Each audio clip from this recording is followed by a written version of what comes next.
How you doing, Huggy Bear, this morning? I'm doing very well. My excitement levels are so high, I can't almost even take it. Tell me about it. I was having trouble sleeping last night. The hype is real. The hype is very real today, and we hope everybody enjoys us giving a little bit of a preamble ahead of the game, which happens in 30 minutes from now. So this is Dr. Norbert coming in from London, and you are Hugo Nordlund, aka Huggy Bear, coming in from Lund, Sweden. Lund, Sweden. Excellent. Yeah. So we're the European stream of the game today. We're going to talk a little bit about how we got here and then switch over to the actual game at 9 o'clock. The match, of course, is between Pat Dunford from the United Kingdom, right here in London, I might add.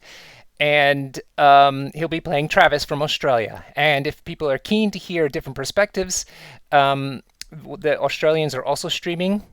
That's Vaughn Darkmoor Gaming, who will be streaming the Australian commentary, which will be himself, his usual guest Ryan Farmer, and also the semifinalist who didn't quite make the final match, which was Morgan from Australia. And we should hope to have the other semifinalist who didn't make it, Merzane from the United States.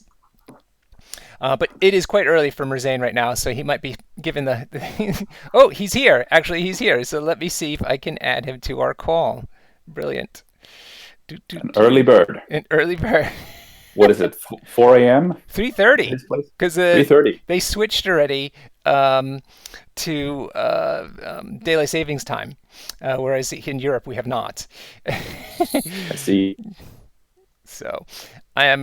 Why don't you give the listeners a few points that we wanted to make as I try to work out how to add him to this call?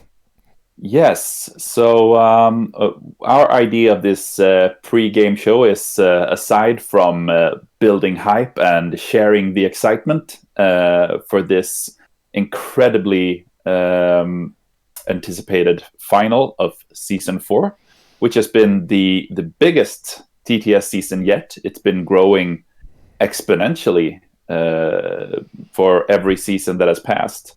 And as we mentioned on our last stream, this time we had around 170 participants, which of course is something that ups the stakes.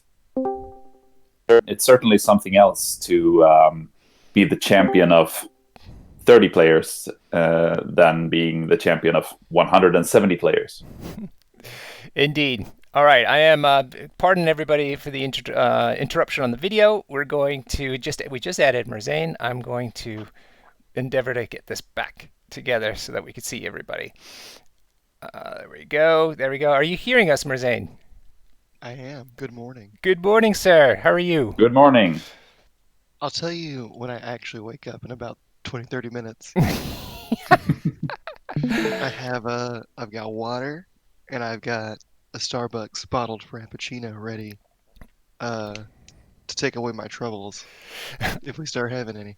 Okay, no problem. We understand as well that you have a very understanding wife and child, as a matter of fact, a young child, and so we're going to make sure that you don't get too excited about things and start screaming and jumping around the house.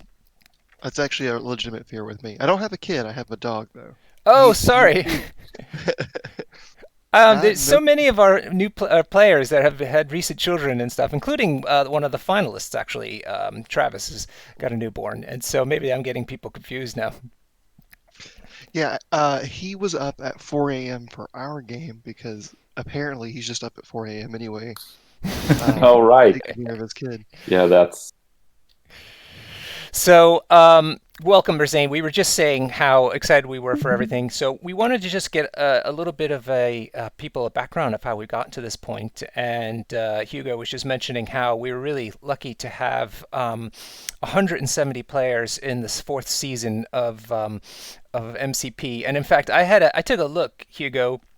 Uh, I know that the mod developers, who we're very grateful to, they started this soon after lockdown. So it was like in mid-March, I think they were talking about. I can't remember the exact date, but certainly mid-March. So it's just about a year ago that we went from not having a mod to season 4, 170 players and global audience when streaming and all this kind of nonsense going on. Merzane, when did you get involved in the game? What season were you part of? So I was playing TTS during season one, but I was still working, or my company hadn't quite gotten off yet. Oh, So right, I didn't think I'd have time season one, and I really wasn't sure about it yet. So I was like, there'll be another one. right. So I joined season two, and I made it to top cuts of season two and got knocked out by Sploosh. Hmm, Um, and then season three was fun. I didn't make it to cuts. Uh, and then season four, I made it to cuts and I made it to semifinals. amazing. And then now we're here at 4 in the morning, 3:30 in the morning. Yeah, exactly. So, Hugo, I actually checked my records. I actually bought Tabletop Simulator April 2nd, so just a couple of weeks from now. And just because we realized that lockdown was, or the pandemic wasn't going to be quick. So I said, oh, and somebody mentioned the mod, and some of the London guys mentioned the mod, so I went ahead and bought it. And it was really great because I got to do some live events, but it was really fun to be able to start trying to play other players. And also, I felt a real obligation because the game was brand new, essentially. I mean, it only come out in November, the prior November, so a couple months before. And to have a tabletop live experience game not be able to be played live seemed like really challenging for the developers and the game company, the studio, to you know make it live. And so I wanted to contribute to that somehow. First by playing, but then to try to help organize things, especially as the seasons got bigger and bigger as they went on. The initial organizers, the first one I think was 32 players. Is that right, Merzane? The first season? Something like that, I think. Yeah, maybe a little less. Certainly not more. And Mhm. yeah, and to double ever since then, pretty much each time, and has gotten. What's great for me, it was always that not only could we contribute to the game by playing it, by helping organize it, but podcasters and vloggers and stuff like that. The activities that we do, in addition to spoilers coming out of AMG, the activities that we do help people talk about the game, help people develop strategies about the game, and just generally be involved in it. And so it was important to me to try to contribute to that somehow, and so that's when I started becoming more involved as an organizer, and it's just been great. It's so rewarding to see the game grow through this, and hopefully then when we transition to post-pandemic world, it'll flow very naturally as opposed to having to start from nothing grassroots again. I was actually thinking, Norbert, that the TTS League has sort of now become such an institution and an important part of MCP gaming life to at least 170 of us that will we actually want it to go away when the pandemic goes away? Mm. Now that's a very good question, and I bet you that changes. And it's great that Merzane's here from the States because they have a different situation with how the pandemic's going. Um, I, it's really, I think it's very interesting. I think nobody wants to just go back to virtual only. Like the whole point we play these games is I still paint all the models and things, and I want to see them on the tabletop. I want to see my friends' models on the tabletop. I want to interact with people. Want to touch things. I want to throw dice. You know what I mean? But I have actually gotten quite used to being able to have pickup games really easy, or even one day tournaments have actually turned out to be not so bad because I don't have to travel anywhere. So for me personally, I think there's going to be still quite a bit of testing through Tabletop Simulator. There's going to be quite a bit of maybe pickup games during the week, and people who don't have play groups or can't travel very easily are probably going to still use it. So I still think there's going to be a role for it, but it'll be complementary to the live experience. What do you think, Merzane?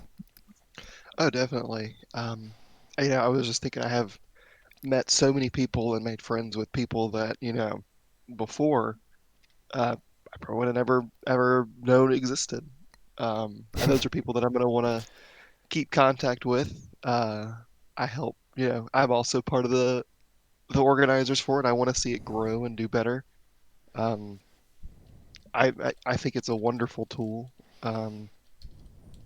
For not only, I think one of the things with this that's kept the community together in general through this pandemic has been Mm. TTS and all the hard work the developers have put in, and that uh, what I, I'm not going to speak for myself and say this season, but at least the seasons before, the organizers that put work into those seasons, um, definitely big part of what's kept them together, and I think that'll continue going. I think uh, the people at least who have done it enjoy it so much. I don't see it going away. I think it's become a kind of a necessary part for the worldwide community Mm. to be able to interact and share ideas and uh, compare metas. Yes, Because totally. even like with this worldwide connection, we still see like uh, Australia has specific strategies that they value more and specific strategies that America values more. I think that's so cool. Totally. Hugo, you've been involved in the War Machine WTC, which is about a global community. To comment a little bit about what you think, because when we went to the WTC, it was always interesting to see some of the more isolated metas and how they would play. But here we have the kind of the inverse, where we have a global meta being homogenized through the virtual medium that will then go their separate ways at live events for the most part until we start doing international events. How do you feel about that compared to your experience with War Machine? Yeah, I think you're onto something there, Norbert. That there's sort of this inversed community building that we're seeing. I'm actually thinking sometimes that what would our international community actually look like if the pandemic hadn't taken place? I wouldn't be surprised if we would have been at a stage now where the national metas, so to speak, were starting to come together, and we were just about to take our first steps as an international community after having sort of built up from below. But now it's become the other way around. So if that's gonna sort of create an inversed WTC universe at some point, I don't know. We'll just have to wait and see. I certainly hope that there will at some point be a physical WTC-like event for MCP, and I don't think I'm alone in that hope. No, absolutely. I think it'll be really exciting. And the beauty of that would be to then see all these virtual players, hopefully, that we've been playing all along in the flesh at that time. But you're right. It is sort of like a bizarro world that we're playing this. It's not the usual way that this sort of stuff goes, but what goes the same anymore during a pandemic? Nothing really. To be fair, I'm certainly playing way more than I would have been otherwise, because with all other aspects of life being more or less shut down, there's all of a sudden a lot of time to spend on playing games. So I guess that is some sort of positive to take out of it. Absolutely. There is, as awful as the pandemic's been, and I hope it's over as soon as possible, there have been loads of lessons and new ways of thinking that have been introduced into the world on all levels, and that includes us gamers, whether we like it or not. So I think we need to take away all the good stuff and not just throw it away just because the pandemic's over, and have a better community for it. All right.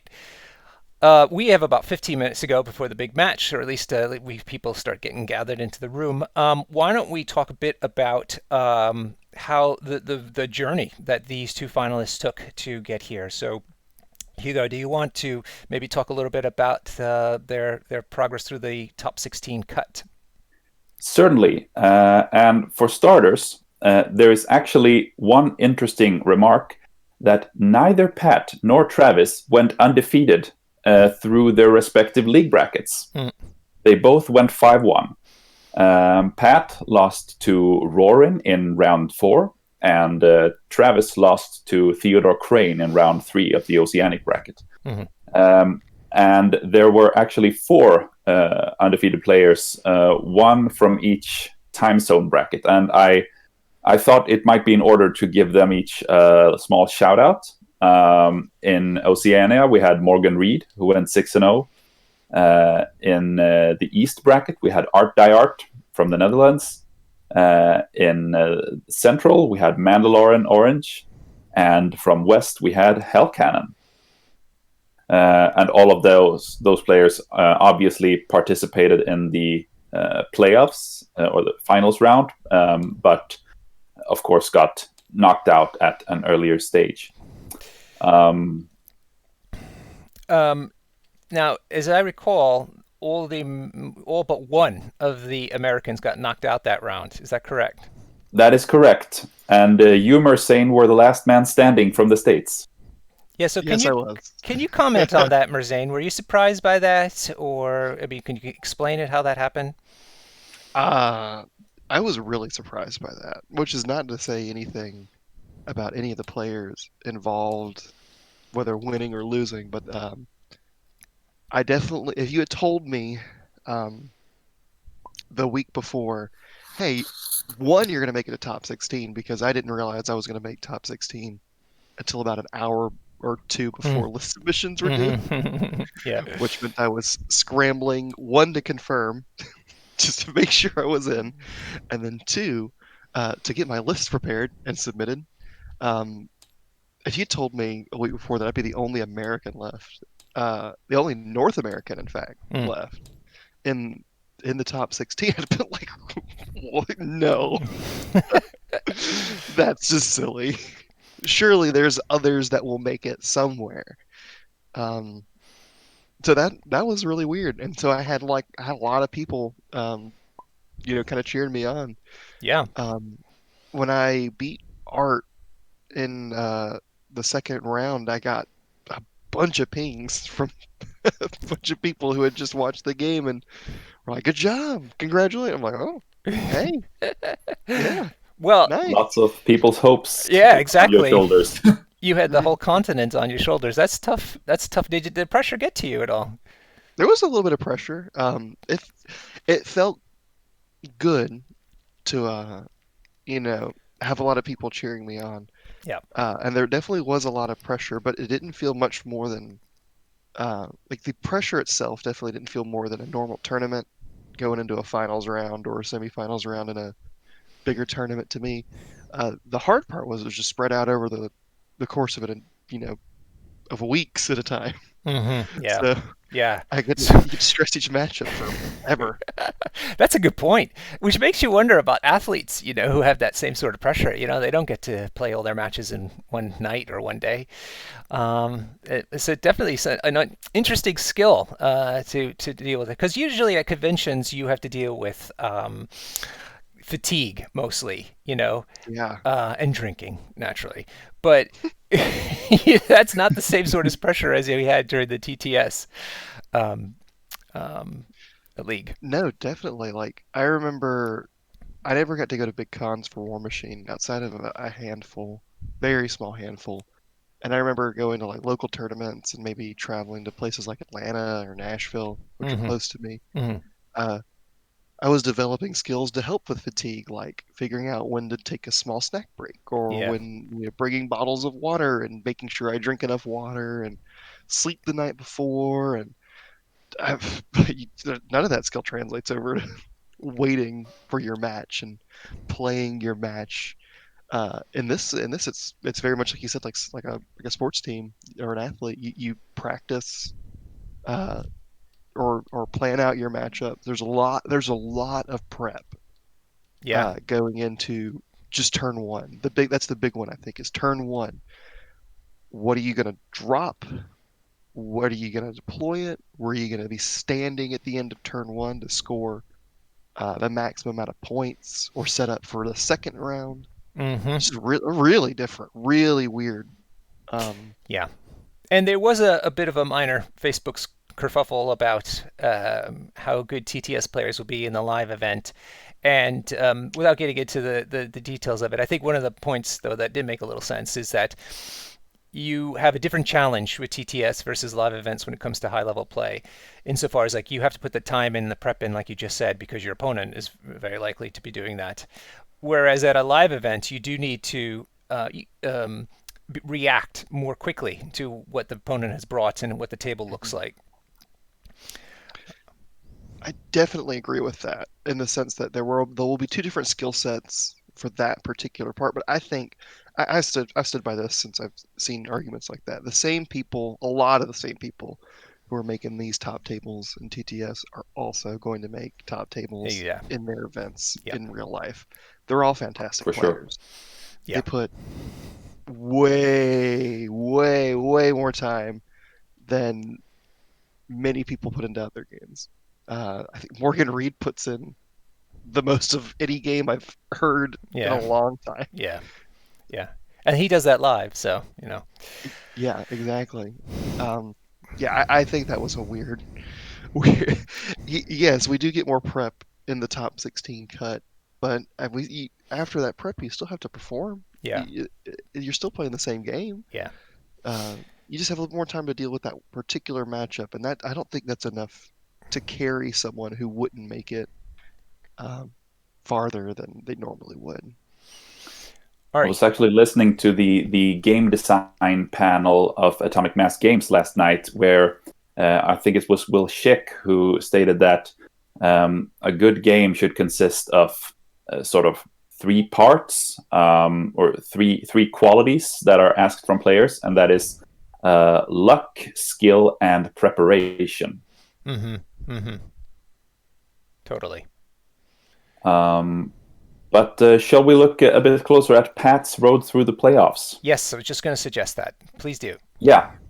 So his first finals game was against Hell Cannon, rocking Web Warriors, while Pat was playing A Force. The scenario was Demons and Spider Infected, and this was a real tight game. It ended up 17-15 in Pat's favor. Oof. And before the last activation of that game, the commentators had already called it in favor of Hell Cannon. Classic. But then out of nowhere, Pat made a double move with Angela and threw a car at Miles to swing the game around and win. I saw that. So that was It was a amazing. real tense moment. Yeah. She didn't use any of her actions per se to try to do damage, but just used her incredible, what you pay her 5 points for, incredible movement, Yeah, and it was flexibility. least possible margin because Miles was standing on 1 stamina left, and he managed to roll 2 blocks on the dodge roll, which was just 1 short. He needed to block all 3 to survive. So that was for sure Awesome. a memorable moment. All right. Then what? And then his quarterfinal, he went up against Jacob Collins, also known as Xavier Protocol, playing defenders at Meteors and Panic Grips, the Citizen Evacuees. At this point, Pat decided to play Wakanda and brought out the exact same squad that he would later play in the semifinals, actually, which was Panther, Shuri, Okoye, Angela, and Valkyrie, amounting to 17 points, which is a very good team at Meteors. So Pat was certainly favored by the Crisis, but Jacob did have some abysmal dice in that game, Yes. which turned it into which unfortunately turned it into a quite one-sided affair where Pat managed to take away a 17-4 win in the end. Ouch. I saw that game too. It was pretty brutal. Jacob just couldn't get anything to happen. It sure was. And then in the semifinals, he faced off against Morgan Reed, and boy, was this an amazing game to watch. Incredibly tight. And elegant. Wouldn't you say it was like it demonstrated all the elegant aspects of MCP? Yes, for sure. Lots of fantastic moves there. And above all, like we discussed on our last stream, lots of pivots. Yes. I'm becoming more and more convinced that one real central quality of a top player of MCP is being able to pivot your game plan in response to certain events that take place on the table. It can either be unexpected moves by your opponent or dice spikes. This game has some spiky dice. It's built into its mechanic, and so then the skill aspect of it is the ability to respond to those unexpected rolls that can really tilt a game state, and just keeping cool and finding new paths when the landscape changes around you is something that both Morgan and Pat are certainly qualified for. But in the end, Pat managed to eke out a incredibly tight 16-15 win Yeah. with his Wakanda roster against Morgan Reed's Yeah. Brotherhood. And don't be afraid. I learned to move your characters entirely to the opposite sides of the boards if you need to, because both players did that at multiple occasions to react to the situation, like you mentioned. All right, let's take a look at Travis's journey, and then maybe we can get Merzane's thoughts on how the final match might look. Yeah, almost looks like as if we planned this. Travis first faced off against Sploosh on Fisk Witnesses and Wakanda Herbs. It was a quite low-scoring game. He played Wakanda. He played what seems to be his favorite Wakanda setup with Panther, Shuri, Okoye, Lockjaw, and Medusa. It's in the end it came down to one late decisive Lockjaw move, which was not the last time that would happen, but that one was really really close for sure.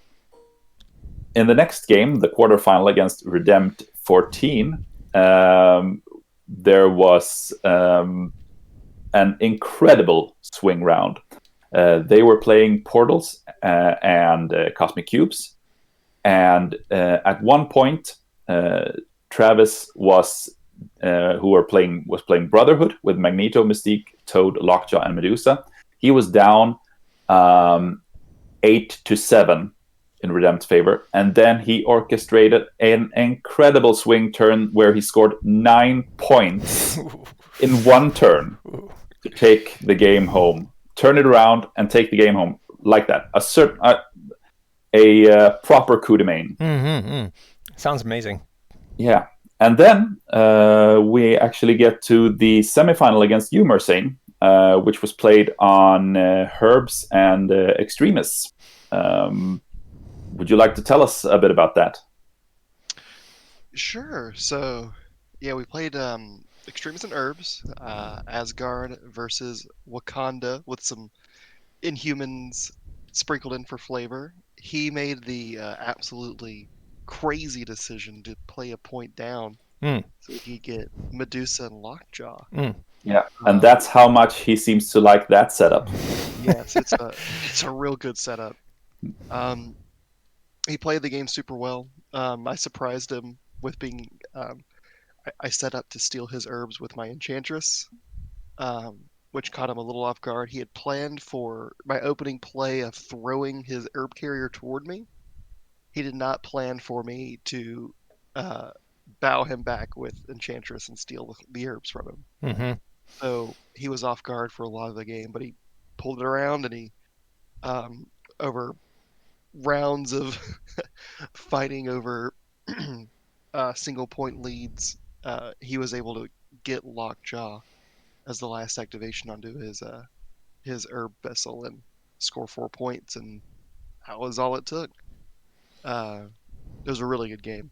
He played it super well.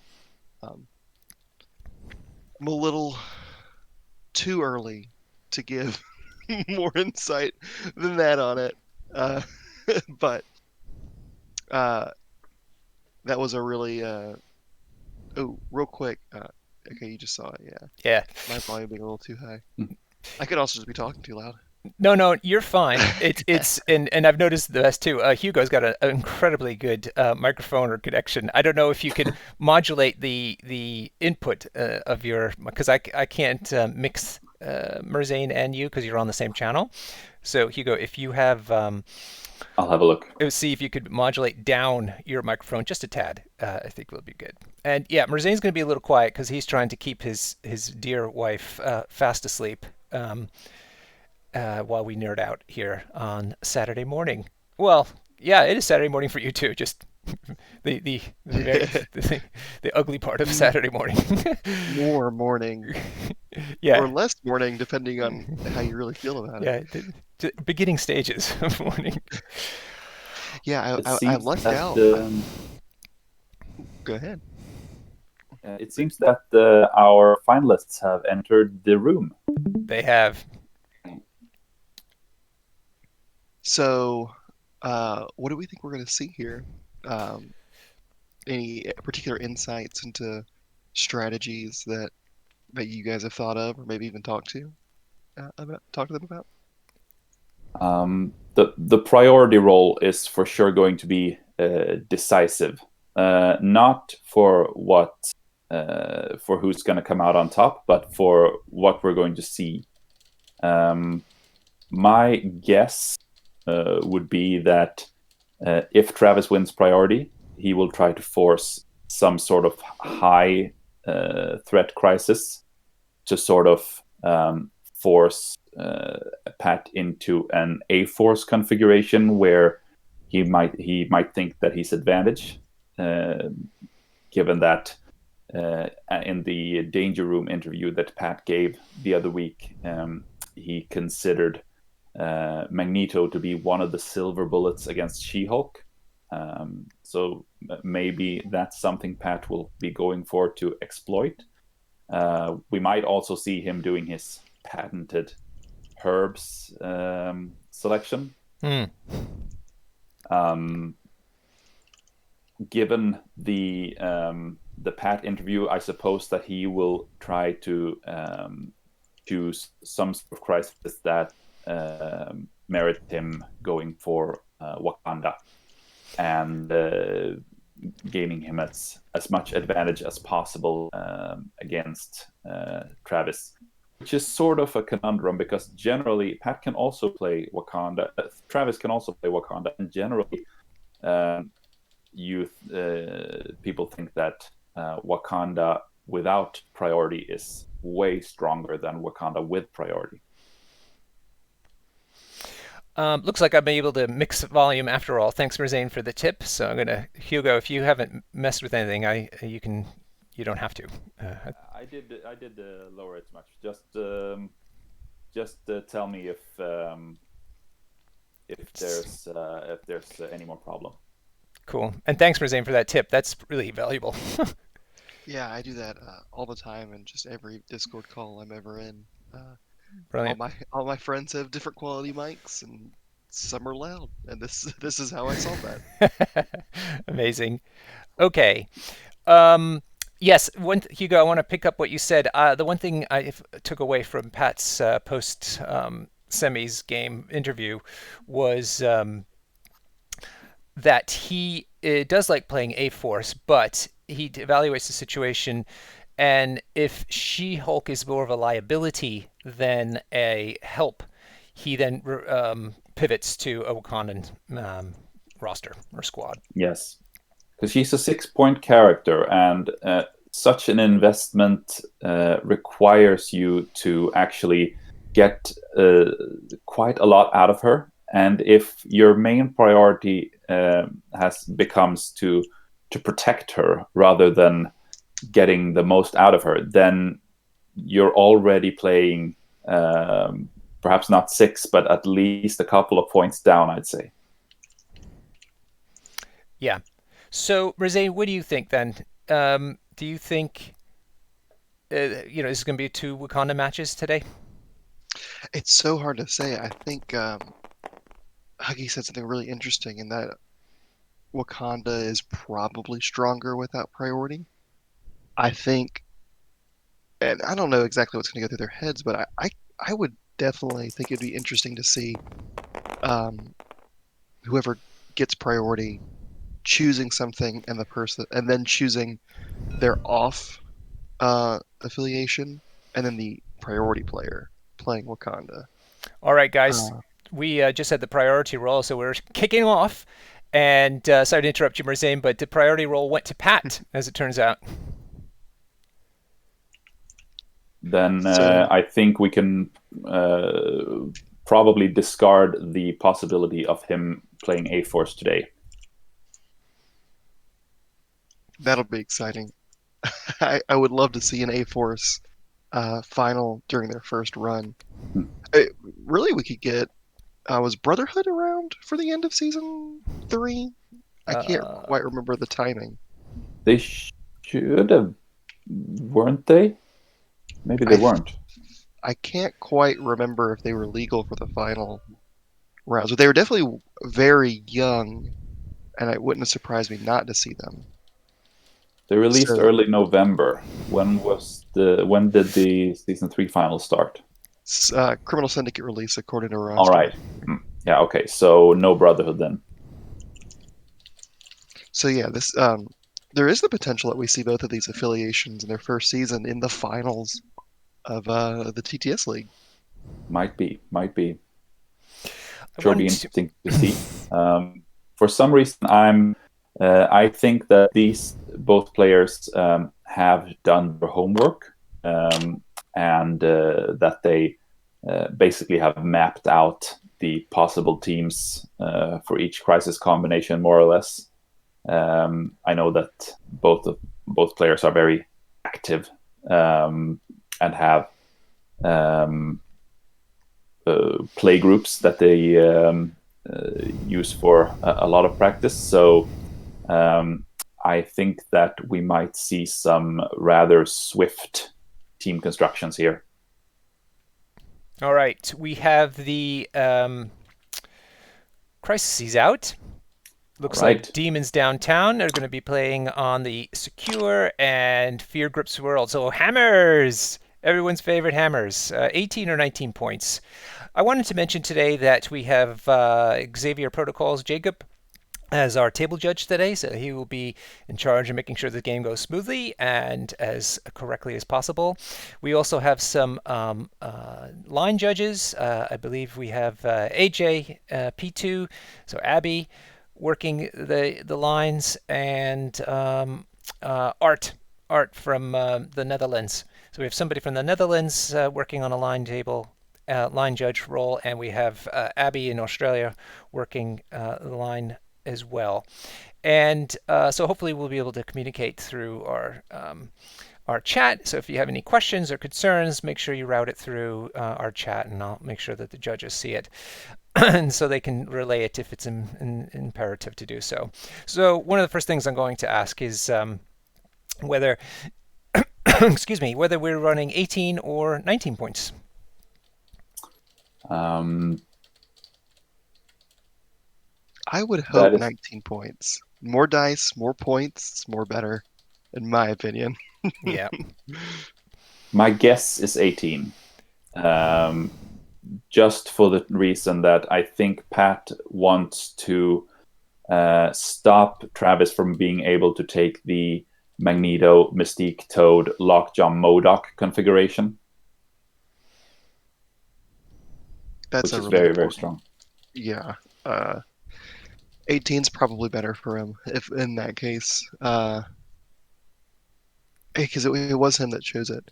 Unless he thinks that never mind. That was a bad Yeah, punt. unless he Ignore it. actually has decided to go for A Force.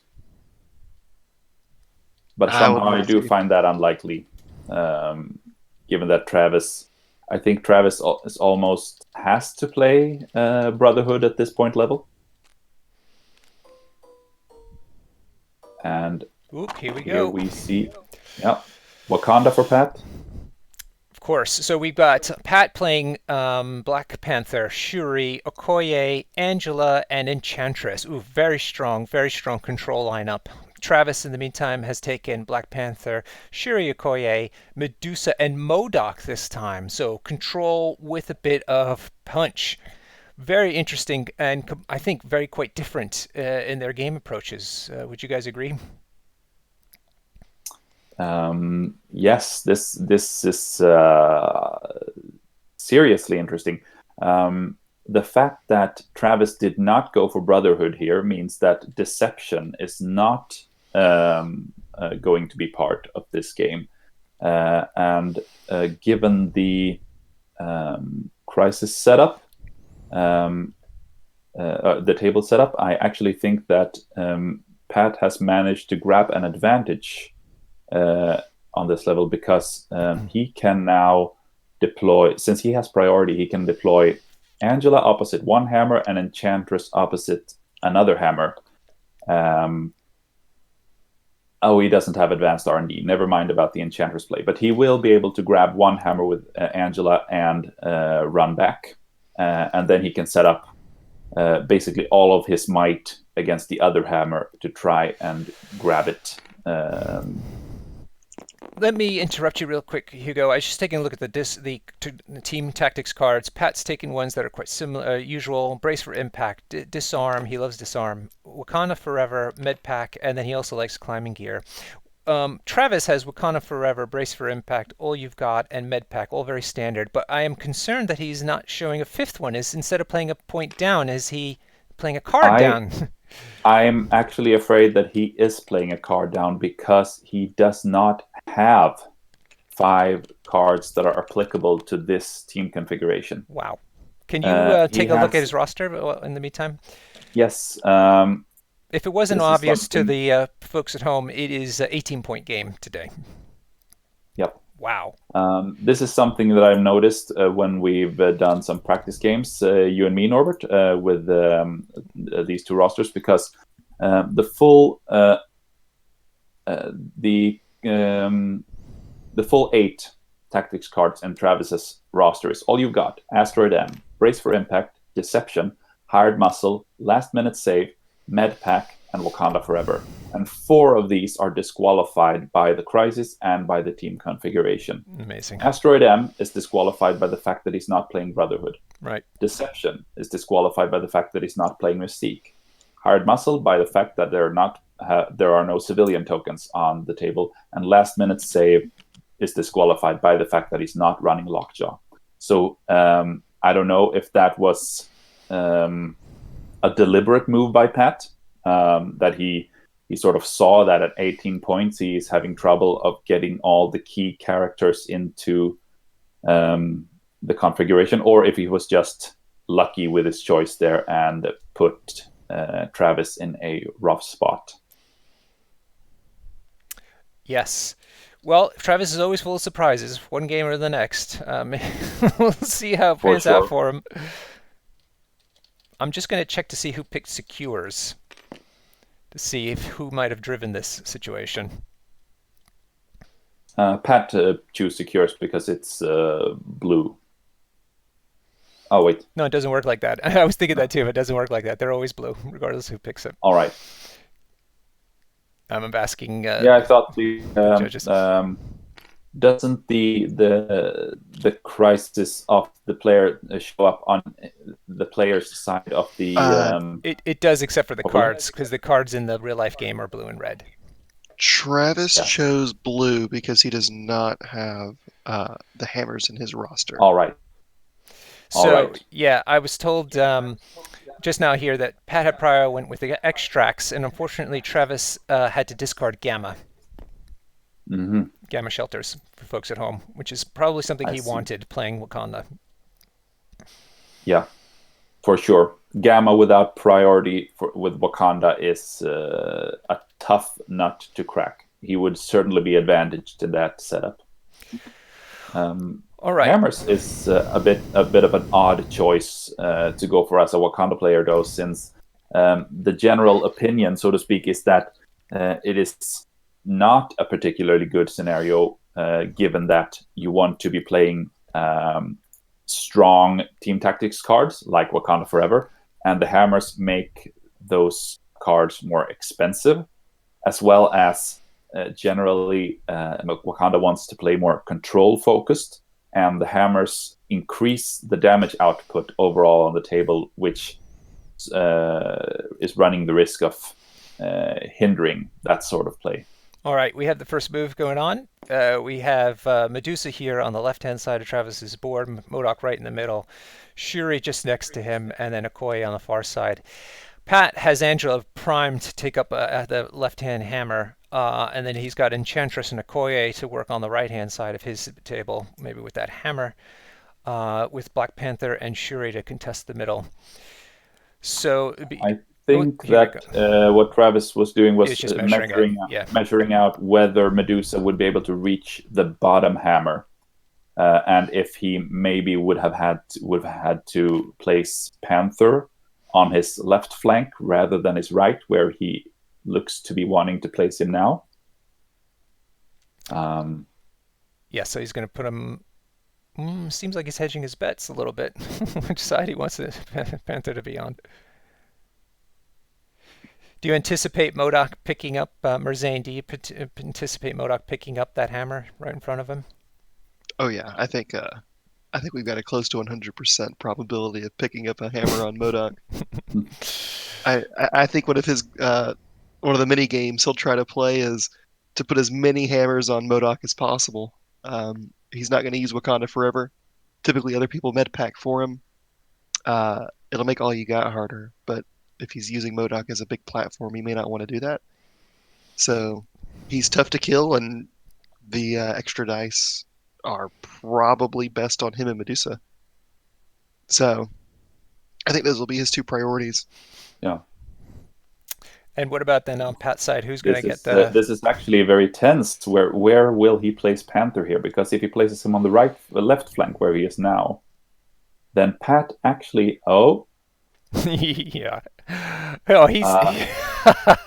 If he goes down on the left flank, then Pat actually has the possibility to not go with Angela first, and instead move his Panther to grab the bottom hammer, because then Travis has to move either Okoye or Shuri to grab the top hammer, and then Angela can move forward, throw the Daily Bugle into Okoye or Shuri, who will not have the power to brace, and then strike them once, which is quite likely to daze them and get the hammer anyway.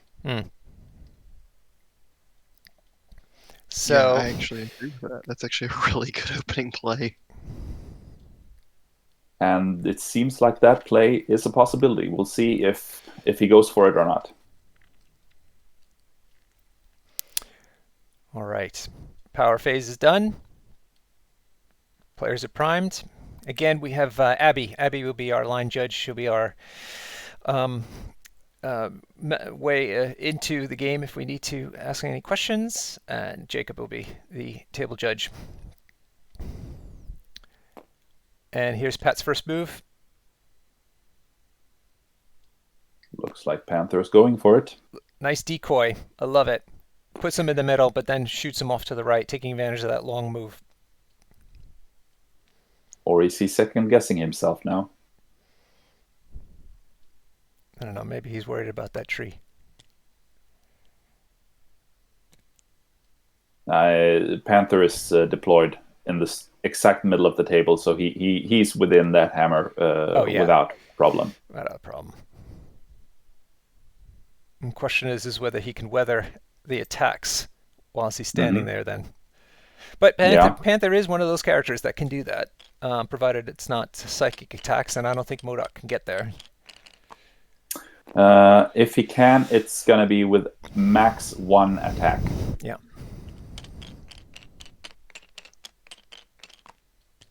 Again, had Travis had advanced R&D, we would have been looking at a completely different situation, because then Medusa would have been able to get an extra power and teleport MODOK quite a significant bit forward. Royal Decree is a wonderful ability, and I was playing it now a couple times because I've gotten quite smitten by the Inhumans for some reason, even though I have like no connection to them at all. And I think that what Pat was measuring there was whether he could get cover from the tree while grabbing the hammer. Nice and it's difficult from our point of view to judge whether he did, but kind of looks like it. I was saying how Royal Decree you can use to leapfrog even if you have enough power to do it, which really gives a huge movement jump. So you take Medusa, you place her onto your target, the target allied character ahead, and then you do it a second time and then leapfrog the target ahead of where Medusa ended up. And it's really quite amazing how far long that can go. Yeah, and that increases with the size of the base of the character that you're actually leapfrogging. Fair. Yeah, very good. All right, so this is a Merzane, what do you think then? We have Pat picking up that hammer. Oh, looks like Travis is not going to go for Oh, the hammer. And well, he's thinking about it. oof. I think if he doesn't go for this hammer, he's going to put himself at a huge point detriment, Mm. Oh, potentially going into round two. I know yeah. everyone says Travis's dice are really good. I think just leading into the fire Travis rolls could potentially be a recipe for disaster if they decide to go cold. At this point, it would have made a huge difference actually if Travis had deployed Panther on his right flank, because Panther is much better of surviving the Angela onslaught that we'll probably be seeing now into Okoye. Unless Travis can place her in such a way that he can't be within 2 of her and within 2 of the bugle at the same time. But I think that he likely will be able to, because medium base +2/+2 is actually a lot. Yeah, I think it's very likely we're going to see the Daily Bugle thrown at Okoye. And really, Pat can kind of take his time with it. I don't know what he would do next, but there's definitely the potential to. He doesn't really need to go over there quite yet if he doesn't want to. No, because that side is done now at this point. Alternatively, though, that is effectively a pass if he does do that for the other side, meaning that Travis will have to make the next move on that south side of the table. Well, it looks like Angela is not going to waste any time, as it turns out. Interesting. You can see a move here, an attack and a throw. Yes. Normally, you would prefer to throw and then attack, because that allows you to use Angelic Assassin. But it might be that it's difficult for... maybe he can find the spot. The Looks ideal is like... definitely throw then hit, but Yeah. For the Angelic Assassin, Merzane. for the yeet, so you could throw Yeah. throw without brace and then hit him with the. Exactly. If he Oh, he's hits no her first, brace. he Yes, of generates course. power for the brace. Yeah, so you definitely don't want to Of strike course. first. Good call there, Mersane. Oof. Yeah, so he will get a free size 3 throw. Oh, Now Okoye needs to do Okoye stuff and survive this. Ooh, no, Ooh, not with that that's... roll. She's got 2 hits, 2 saves, I should say. 3 saves go in. Unfortunately, Angela has done 6 hits. Amazing roll. Yeah, this is huge. Yeah, because now he's got the power to even pick up this bloody hammer. Oh yeah, yes he does. And the only way that wasn't going to happen was if Okoye would have dazed by the throw alone. Yeah, so now he wants to put it the hammer as far back as possible, so that he can Angelic Assassin, or he just placed there. Yeah, Yeah, he just, and grab the yeah, hammer. he No, did. no need for Angelic Assassin. Right. it seems that he did 3 damage with the bugle Yes. and 1 Yep. damage for the win with the Yep. strike. Yeah. Yeah, That's so the Angelic Assassin was in fact not even online. Right. He I think did. that's a really big deal. I think that's going to dictate a lot of the course of the rest of the game, having 3 hammers. Yeah, that was big. He did position himself a little bit further away from the action. Is that just to keep himself safe? Yes, and it's very likely that Pat will, or we can almost be certain that Pat will retain priority for the second round, meaning that he can activate Angela first and actually KO Okoye here. And then Travis' right flank has in fact collapsed at that point. So what we might see is Travis making a very aggressive push for the left flank to sort of even out the odds. Yeah, and unfortunately, for Travis, this scenario is very slow. It'll be hard for him to make up that points detriment with just just the secures alone. He's probably going to be looking really hard to snag one of those hammers from someone as quickly as possible. Yeah, you're making a good point there, Mersane, that given that the secure is very slow, the extracts become increasingly important because now Pat has a 3-1 lead on hammers, effectively. I just assume that he will get the hammer in the middle, unless Travis decides to run for Pat's hammer with his Panther. I don't know if that's going to be in or not. But then Pat has a 3-1 lead, and then he only needs to score his home portal for 4 turns, and that will give him 16 points. So basically, having the 3-1 lead allows him to play avoidance more or less the entire game and win. Yeah, he's definitely setting himself up to be sitting in the driver's seat for at least the beginning part of this game. Yeah. And can Panther make it to the back point? I can never remember if the small long movers can. I'm quite sure that he can if he deploys middle, but he probably can't make it from where he's standing now.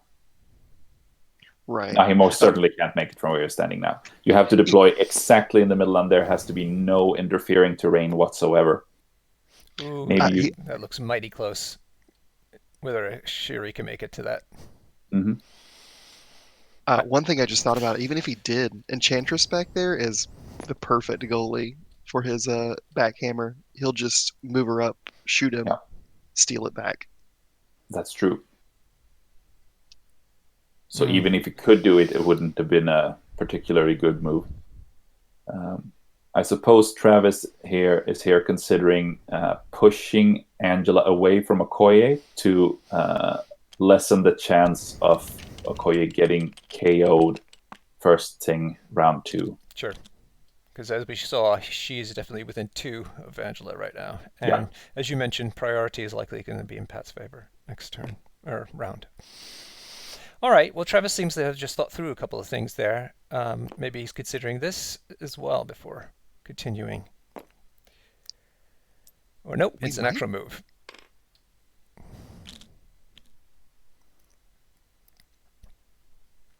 This also puts great pressure on Travis to try and score the middle portal this round to not fall behind too much. He could have he could get a 4-3 point situation if he manages to score that, plus his home objective, plus his hammer, which is not terrible. Yes, so as for the people at home, each of these secure points, there's 3 of them, they're only worth a point each, and indeed the hammers are only worth a point each, although people can hold more than 1 if they wish. So, as you said, a quite slow scenario. On the secures, extracts can be quite fast. But overall, I agree, this is a bit of a slower scenario. Another interesting thing about this crisis is that if Pat allows Travis to have the secure advantage and maintains the extract advantage, he'll also be advantaged in combat because the extract will give him extra dice into Travis, who will have fewer defense dice due to the incinerate Oh gosh, from yes. the secure. So giving up that middle point may actually be a really good play by Pat. And it looks like he's going to take Okoye. I would imagine pick up the hammer and take a 5 die shot into Medusa. Yeah, maybe. Or he wants the hammer on... no, he picks it up. Um, I suppose an option would have been to put the hammer on a character that would move away from the point, because um, So if Pat goes first with Angela next round, then Medusa can go next and daze Okoye and get the hammer. not bad hit there. Pat's done 2 damage through into Medusa. Medusa But I doesn't have a think reroll. all that's going to result in is that Pat will simply not activate Angela first next round. He'll take care of Medusa instead, A bit of a either discussion. by He could also potentially move Enchantress up if he wanted to just get a huge point swing uh, and risk the incinerates. He could double. I think Travis measured it a minute ago to double move the Enchantress, bow her off the point, or even just Mhm. push her off the point with Shuri. Yeah, Um, yeah, that's more than enough. I think we're seeing a very dominant opening position from Pat with a lot of options uh, going forward, depending on how he wants to approach the rest of the game. Okay, it looks like they had a bit of a discussion about cover, and cover has been granted, and so the damage that goes through is now just 1 to Medusa. I do Medusa think is that tough. the X factor of this game is going to be MODOK. He can always do tons of damage, and when his dice are hot, and he does have a perfect backstop there with the police Yes. car. Good point. I agree. I think Travis's uh, primary route to victory, at least in my eyes right now, is going to be properly leveraging the MODOK. If he can get 1 or 2 really good MODOK turns, they can be very, very hard to recover with all of his defensive tech um, and just his raw stamina. He will be rolling 1 less die if he stands on the point, which really hurts him. But if he's blanking wilds from attackers, that's potentially not Yeah, a problem. yeah. Incinerate actually hurts him more than you might think, uh, for sure. Otherwise, Yeah, it's easy to just say that the difference between 2 dice and 1 dice. But given that he has rerolls, it's actually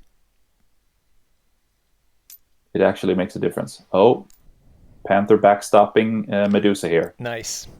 I think that's a really good move. Smart move, Travis. Yep. I can't tell whether Medusa's contesting that incinerate. It doesn't look like it.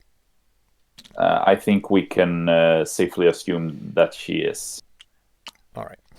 I think the intent is definitely to He used contest the. the one range You ruler. saw it. Okay. Yeah. Cool. But there is the place function malfunctions sometimes, that so that if you place at max range, the little icon doesn't go up Yeah. above the model set, so you have to like nudge it in just a Yeah. millimeter. Yeah. So, also for people at home, it seems we have a little bit of a bug with the display where Okoye's little picture is off of her base. The base is actually behind her, sitting I, on top of the it's token. probably because she's standing on the token and Yeah, leaning a little bit. that's right. Yeah, I'm She's sure. Correct. slightly tilted, yes. Pat considering to push Panther instead. Yep. Beautiful thing about And MCP is that characters don't block line of sight, so you can't an hide. interesting aspect of this is that he can now actually push Panther in such a way that Panther is going to block Modoc's preferred landing site. Mm. I was just about to say that. I think that would be a really funny and potentially detrimental play uh, Yep. for Travis. It looks like he makes sure to not be within one of the. Yeah. She's got no What business being over there. No need to. Here's the roll. Demons Downtown, the only secure you don't want to be standing next to. We're gonna get 1 hit go through, I guess. But Yep. first the push.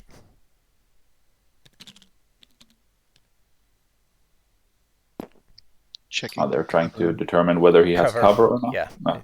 he is out. I honestly think that Pat would prefer for him to have cover so that he could do the minimum amount of damage into Black Panther. Right. Maybe, but then again, every damage point you can get into Panther counts. True. I think the big important thing with Shuri is that guaranteed push.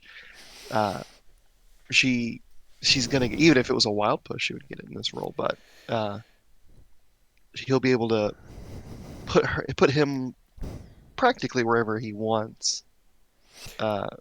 So even him gaining a power won't be a problem for him. Hmm. This is I think why the Australians love the Wakandans so much is that they minimize the dice rolling essentially to get to things to happen the way you want them to happen. Minimize the dice rolling and then maximize your potential output when you don't roll dice because they're very consistent with their inherent rerolls Yep. on their cards or and then the reroll on the leadership. Indeed. And Medusa with her own reroll. So But everyone on Travis's team has access to rerolls for themselves except Shuri, who rerolls other people's dice. okay, so we did see one damage go through as anticipated, and now here's the push. And we talked about Modoc earlier. Oh, looks like he's not blocking that. Ah, This may in fact be even better because now he's making it more difficult for Modoc to move towards Panther with the bottom hammer. hmm. The Pat's Panther, that is. Okay. Yeah. Like I said, we were talking about Modoc and his damage potential earlier, but Medusa in Wakanda also has some insane possibilities of getting two flurries off with the redundancy of rerolls.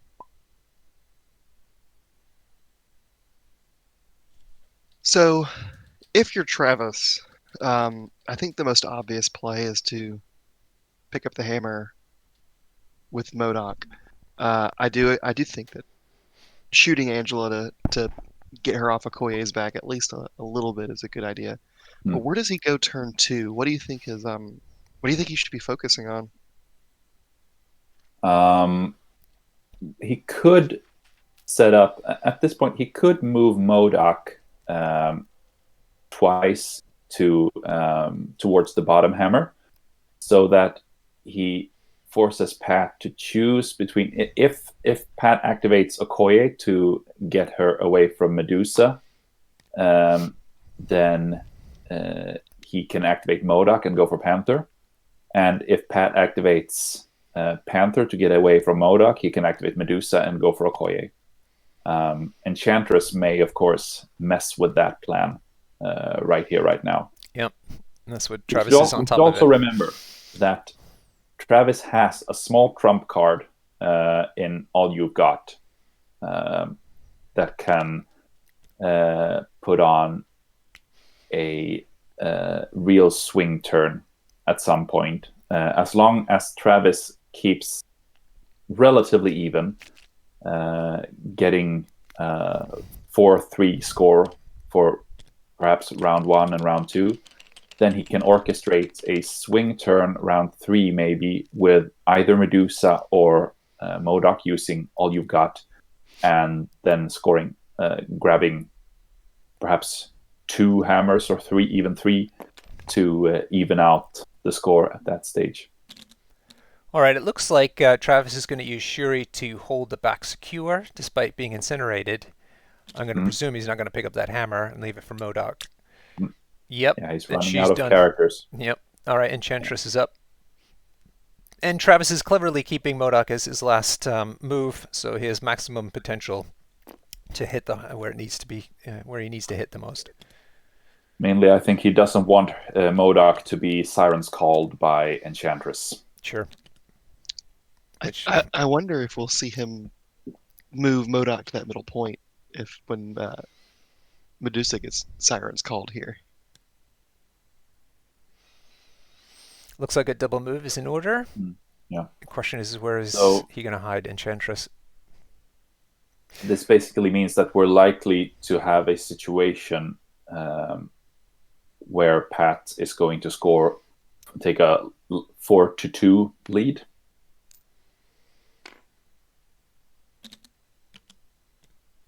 Yeah, he's got 3 hammers and the back point. That's 4 points.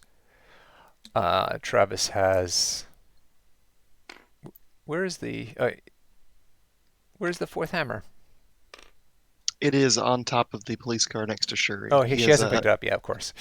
Yeah, so he'll get 1, let's say, and then at least 1 point. So it's 4-2, possibly 4-3 in Pat's favor at the end of this turn. Here's the siren's call. Oh, there's the block that you guys were talking about. Yep. I think Brutal. MODOK can still reach the middle point to get to 4-3, but then he opens himself up to maybe even he opens himself up to be controlled early by either Enchantress or Shuri. So this is interesting. At full deployment range, MODOK's already able to pick up a hammer without moving, which is quite powerful. And he's got this size 3 terrain piece that he'd be able to toss. Currently doesn't have the power for it, but yes, in time. Another reason not to hit MODOK until you really mean it, because you're giving him power then to throw that. That's a hefty dodge roll, 4 points of damage. Is the police car a size 2 or a size 3? I know on some of them size 2 on this one. Yeah. Yeah, I know on some of them it's a size 3, but he's got access to both of those, I think, standing on the back of that point.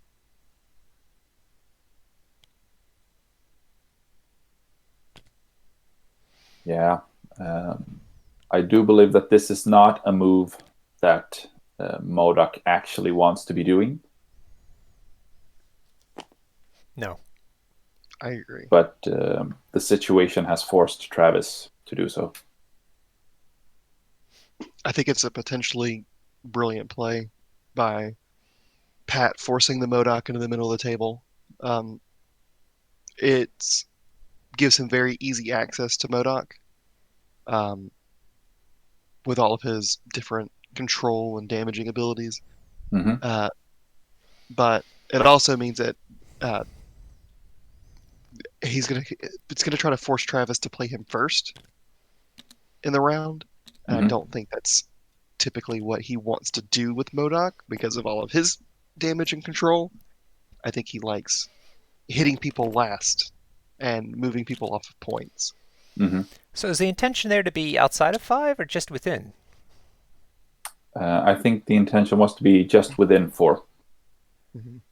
So that if Pat doesn't start round 2 with controlling MODOK, then he is within psionic blast range of Shuri there.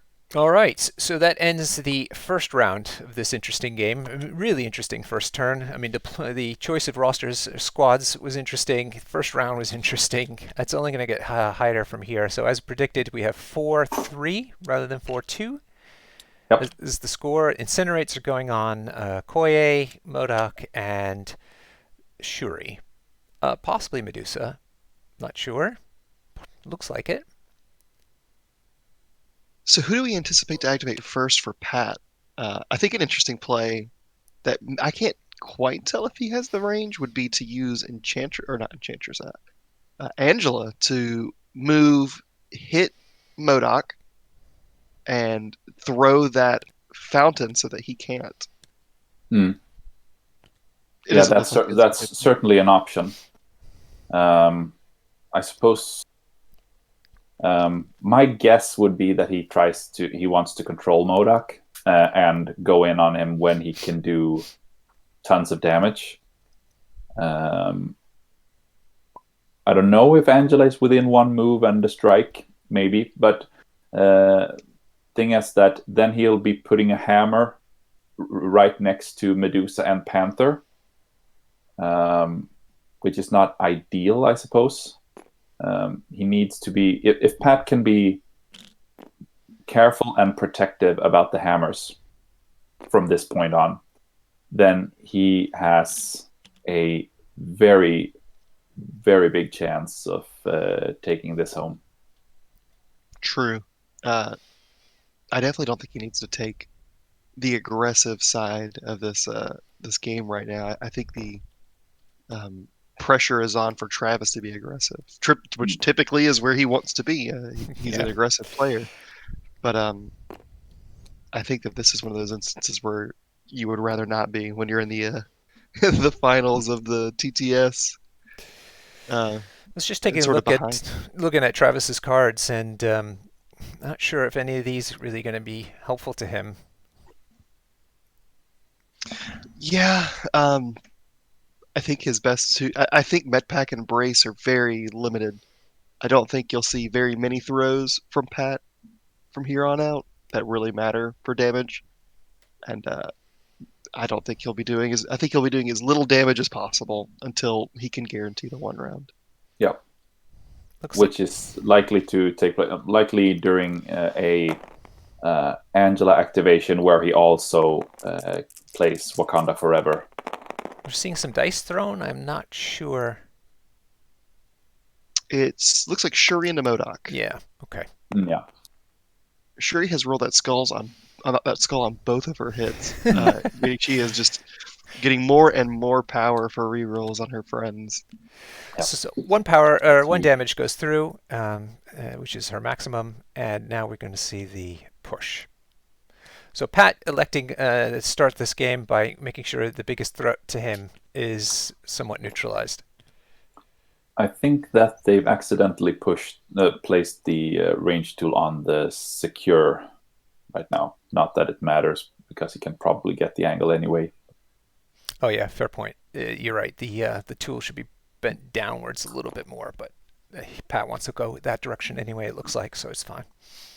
The more I think about it, I actually think this is a very important move by Pat, because if he had left Modoc there and, for instance, ran away with Okoye to protect the hammer or something, then Medusa would be in a perfect spot to teleport with Royal Decree to the other side of Modoc, and then she would probably have both Shuri, Okoye, and Enchantress within 3 of her to really go to town on these 3 not that tanky characters. Precisely. This is the downfall of Wakanda, isn't it? Is that if you start beating them up, aside from Black Panther, they tend to crumble. So Pat moved Modoc in a position, as you mentioned, to avoid Royal Decree. So he's outside of 2. He's been in a no man's land there, desolate area, which is exactly where you want him. And we saw Pat measure from Angela. Modoc is outside of 4 of Angela. And it looks like Shuri has now moved back to hold the back point, I'd imagine. I think we'll see Shuri follow Modoc very closely for the rest of the game. They're going to be buddies, aren't they? Well, a very one-sided buddy-buddy relationship, I think. Looks like Travis is considering a Okoye spender into Angela. I think it's one of his best opportunities to try to get one of those hammers back right now with the spender. He can get the Wakanda Forever attack as well, without any extra power. So we can potentially see 4 attacks from Okoye. A few blanks, unfortunately, but she did get a crit. There is, of course, the aspect of priority that could be weighed into that equation, because if Travis doesn't activate Okoye, then Pat can't kill her without giving away priority. It seems he did, though, and we've got 3 damage on the first attack. Yeah, 3 damage right through. Angela didn't do anything to save herself, and only has 1 save this time. And this is the strike, so yeah. Yeah, and we're gonna see at least 1 more attack at least. So Angela may very well go down. This is what I see with Angel all the time, and I have such a love-hate relationship with her. She tends to roll so poorly on her defense despite having 4. I don't know why. Sure it's bias in my mind, but yeah, you get Koye just wiping her out. 2 points, threat points versus 5. And Travis's dice to the rescue. Let's see. On the third attack. A little less, but Wakanda, he's got the crit, and he's going to do his reroll. He's got power to reroll, so that's 2 hits through, 2 saves. Does he buy some rerolls? I think so. He's going to get a power back from this attack no matter what anyway. Yeah, because he'll want that hammer, won't he? Did he already do the rerolls? Oh god, that was fast if he did. Oh, I think he's measuring. Yeah, I think he must have. He's measuring his Wakanda Forever options. Yeah, so Shuri's out of the picture, but he could do his affiliation. It would be just a Koye if he Wakanda Forevers this turn. Yeah. I don't know about the odds of doing 2 damage into 4 dice versus 4 and no rerolls. Right. He was lucky to get that flurry, but then his normal strike didn't do so well, apparently. I wonder if they remember the pierce on that flurry attack. Yeah, I don't. Good question. I forgot to look. It's much too late for that now, though. Oh yes, Sung Soo made a good point. There is going to be no rerolls against Angela because of her ability. Thank you. Yep. True. I totally forgot about that. Right. So no Wakanda ability, no Shuri rerolls. It is what it is. So Wakanda Forever is the only out here if he really wants to take her down. It would be a massive swing. That's the thing. Both Okoye and Panther are quite limited in their output against Angela in particular. Then on the other hand, Medusa has the same ability, so the same goes for Pat's Okoye and Panther against her. Okay, yeah. Sung Soo saying we had forgotten that the first attack where the wild happened, Angela got all blanks on her defense roll. Yeah. Thank you. That's the 4:30 in the morning brain. No, it's okay. Sometimes there's so much going on. Hard to keep track, even for me, just watching it here. But we got Sung Soo in the background. It's good to have a peanut gallery. Good to have you, another West Coaster, rocking it with us today. Yeah, I'm surprised. I expect Here to comes, see here comes. Yep. There. Boom. I would consider this quite a desperate play, even though the chance of succeed, it has to be less than 50% to do the 2 damage there. But ooh, good roll, Travis. Not good enough. He needs one more hit. Yeah, that's true. There's a crit there. He got it.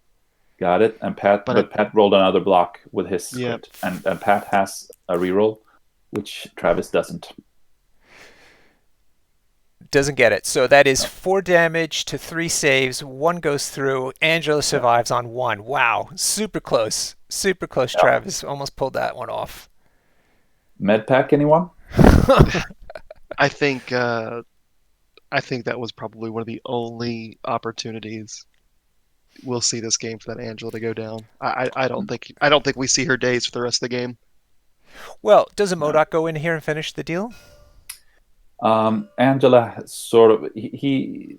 Yep, there's the med pack. Yeah, he forces Angela to activate at this point. So I suppose a defensive move, just moving her back, he is actually going to try and take Okoye down. Makes sense. Good roll. 4 hits with the crit, and we have 5 hits going into Okoye's. 1 block will kill her. Get a reroll. Yeah. Okoye does also have a reroll, and she blanks our blocks, so she got a block. 2 versus 4. Yeah. So only 2 damage goes through. Yep, that's Okoye. Yeah. She's got 2 left. 2 left, and then she'll be knocked out. Yep. So, but And unfortunately, yeah, sorry. I was gonna say Angela's got another attack plus than Angelic Assassin on top. Pat could place within 2 to the other side of Okoye and throw the car into her, I suppose. This car doesn't have a size, unfortunately. She does have brace now, though. The unfortunate thing for Travis is that even if he loses Okoye right here, he will not get priority for the next round because she's Mhm. already Already activated. gone. Yeah, Yeah. it is an interesting quirk about how priority works. Pat should place himself. I think Pat should maybe because if he dazes her with the next strike, then she's going to disappear and he's not going to be able to place. He is outside of 4 from Modoc, though. Yeah. So not that important.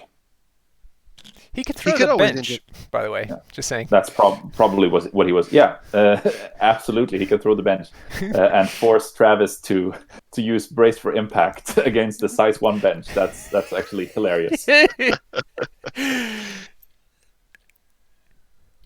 This is an interesting.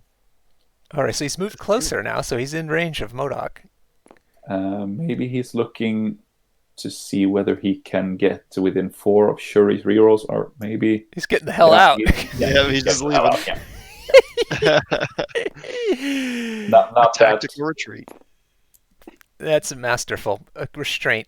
Think of restraint. Amazing. We have an advance in the other direction That's from right.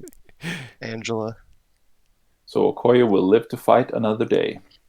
I think it's, Okoye is out there on her own, and she's gone already.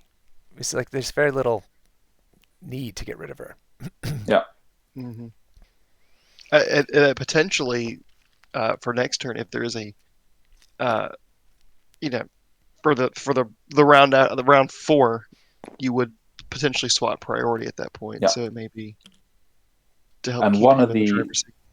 one of the really pro sort of one of the aspects, significant aspects to Pat's play against Morgan in the semifinals was that he managed to go the whole game without giving away priority once. And even Morgan confessed that was was very impactful. So amazing to watch top level players think through those sort of options on top of just trying to move pieces around, and to think about the implications of priority on top of that is pretty impressive.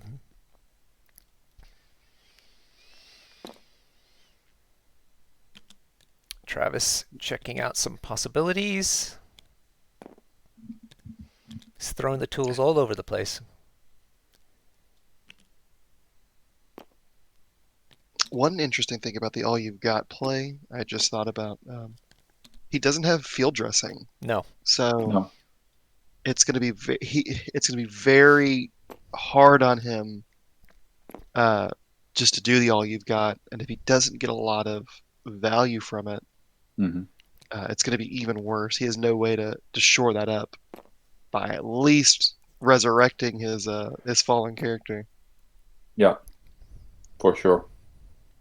Which is sort of increases the likelihood that he will be trying to use it on Medusa, maybe, rather than Modoc. I could see that. I don't think he wants to get Modoc days at all this game. Medusa coming in. Looks like to strike. Yeah. Yeah. She's If got. he generates enough power, maybe we'll see an all you've got right here. Well, what size can she throw? She Three. can throw. She can do people, 3. right? Yep. 3, yeah. That's why she's so good But now. only characters, though. Yes. Right. She can throw anyone on the table. Oh, grid roll, got the flurry. Oof, One save only that so looks far. like a dazed Okoye. Boof. No, yeah, she's Yes. dazed. The blank does not count because he's Outside too of far 2. away. He's going to do the Wakandan reroll. Yep. It gets a save. So it's 2 Ooh. saves to 3 hits go through. But there is a flurry. Yep. But yeah, that means he can't focus on Enchantress now.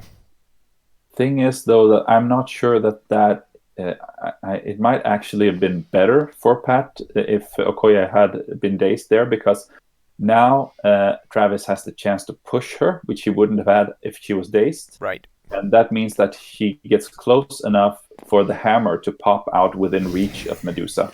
Otherwise, she would have had to spend an action to get it. Sure. Amazing. Although I don't know if he's thinking about that because he's putting her outside of. Well, yeah, it'll be close enough. Oh, maybe she did survive. 5 against 2. Yeah, that's No, she yeah. survived. Yeah, She she survived. did survive. Yeah, Yeah, yeah, yeah. I'm talking crazy.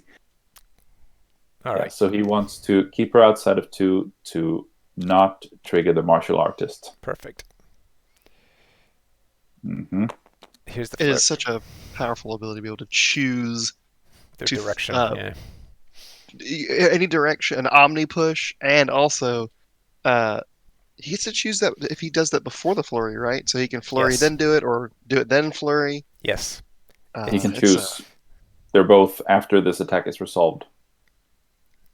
Only thing, he can't push a character that's dazed, because they can't be moved. Right. I just saw some power get spent on Medusa. She gained Yeah, that was 3 weird. and then spent 3. He's throwing Okoye into Enchantress, using her to increase the damage output there. Yeah. I I think he was just told he can't interrupt his flurry to Flurry. do that. Yeah. Yeah. Makes sense. Okay.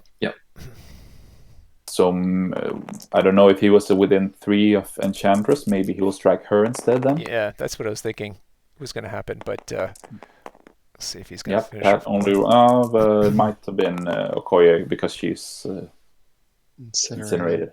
Mm-hmm. That is enough right there to get a Yep. Koye down. Just 1 point needed to go through, Yep. and that's what he's achieved. And there's the daze and the hammer, which Yep. she can assume pick up. There we go. There's the hammer. So the throw is still online, but whether she can, And easily within range. yeah. You might just throw her away to Yeah. take away 1 beam. I will say a lot of people definitely credit Okoye with winning the last league, Yep. slaying Thanos almost personally. Mhm. I definitely see a lot of her getting focused this game.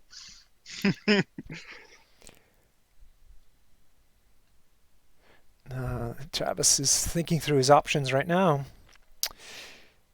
What's he gonna do? Yeah, he has an entire action to spare. No, he He I has wonder- the he moved. No, he royal decreed. I Was it think. royal decree? Off of whom? No, he moved. No, Yeah. he didn't. He moved. Okay. Yeah. I wonder if he's considering an all you've got. No, it looks like he's just throwing. I suppose he could have. Oh, that's a good idea. Throw her into Yeah, the truck. Do a little damage. She's very vulnerable to things thrown at her. Thing is, though, that now he puts Amora's Kiss online. Mm-hmm.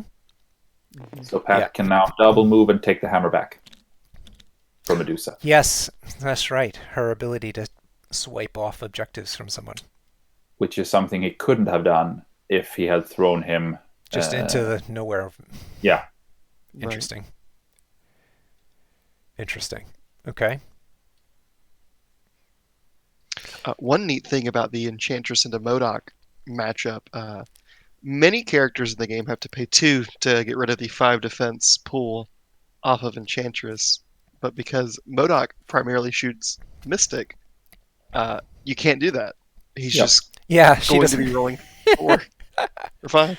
come at Yeah. me, bro. You can basically you can count it as Doomsday Chair having an increased cost of going up to 5. Hmm. Not sure what's going on here now. I think Pat may have passed because he does have the All right. option to pass now with having lost a Yeah. character to activate. Definitely good call. He is past. So Yeah, is whether he Black wants Panther or to- MODOK wants to take out Shuri.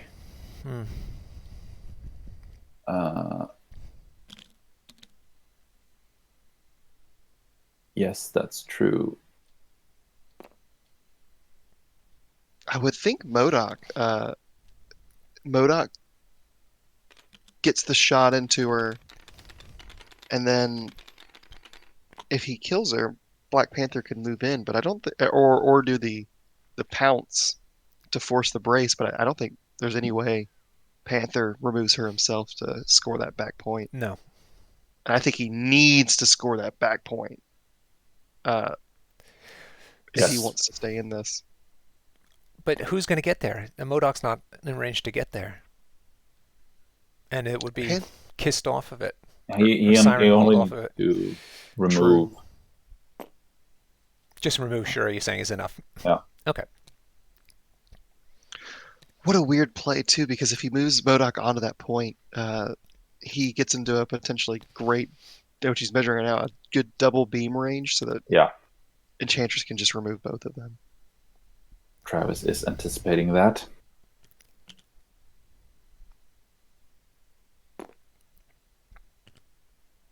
What a tough situation Travis is in. Yeah. Mhm.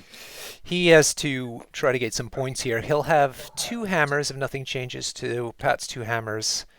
But he, as you guys are saying, he's a point behind, so he needs to be up 1 point on secures to at least tie it. Mhm. And if he ties it, I actually think he is in a decent spot because I think we'll likely see an all you got play in turn three, round three, and those can always swing a board state. I mean, remember the quarterfinal between Travis and Redemt, where Redemt Ooh, looked like he just was winning, sorry to and then interrupt. Travis had a yeah. That's Modoc with five Ooh, hits. that's going to be four saps. Oh Yeah, and she yes. has the power to sap. Oh dear. That that is Massive, that is huge. massive. And Modoc setting himself up for a proper yeah, all you got next this turn. is what he wanted. Even more than just doing damage, getting all that power is going to be even more lucrative for him. Hmm. I think he re-rolls everything he can here to try to just get her out of here now. Yes. He's gonna Yeah. get all that. He did. He got Yes. three crit. Wow. So that's 7 hits to one save. So 6 go through, which Yeah. very neatly So days. no use in paying for a reroll. Shuri cannot survive. Nope. Nope. And that Oof. will be uh full power on Modoc, I believe. Maybe nine Nine power. power. Hmm. What a swing for Yeah. Modoc. Wow. They are still As potentially in we that. said earlier, sheer output of Modoc is the X factor of this game. Yes. Mhm. All right. So it doesn't look like he's throwing anything, and so Pat's moving on to Enchantress, which leaves. Oh gosh, it leaves. Well, hang on. Have we got a tick mark on Modoc yet? No. I guess they were talking about something. Hmm. Because I was just looking, he's got Travis has got Black Panther and Shuri still to go. Yep. Yeah, okay, now he's done. And see if Pat. No, Pat cannot pass again. He has his Black Panther as well, and Enchantress. Enchantress, I imagine, is going to go last, so she can do movement shenanigans. Indeed. I think she can go now and do movement shenanigans. I wouldn't be surprised to see Black Panther go last and end up on Travis's back point to deny a point. Mm-hmm. I don't think Pat does not mind tying up on the blue scenarios here. Uh, or he goes in and attacks Really Travis interesting. Black Panther. I think he's considering whether, maybe pushing Panther away. Pushes. Yeah. He might also consider that if he activates Enchantress now, if whether Travis can attack his Panther. True. And he could. He does have priority, so he actually can't get to that back point and deny it because Panther or Shuri can push him off. So Yeah. uh,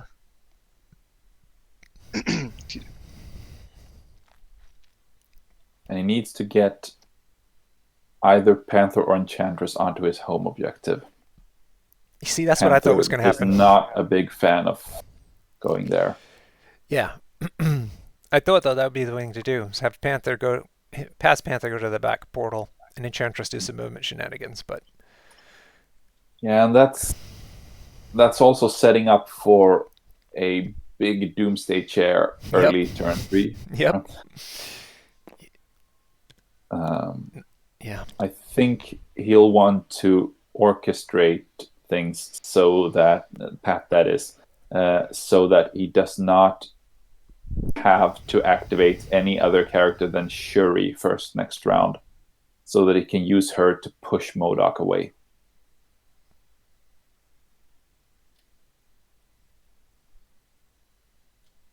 Maybe Pat even push him away twice.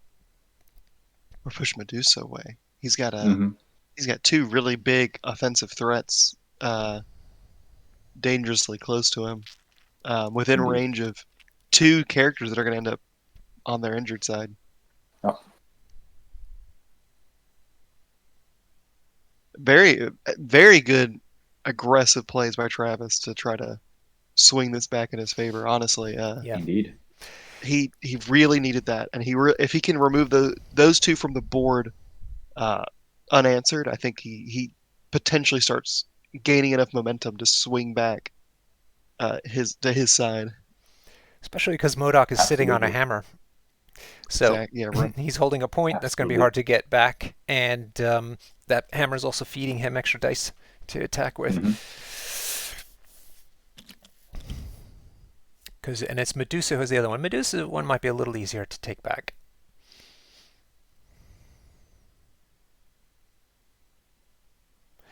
And there's so many movement tricks on the board. It's just so three-dimensional game right now. MODOK moving people around, Medusa moving the people around, Enchantress Shuri doing it as well. It's unreal the number of different possibilities that these guys are thinking through their heads.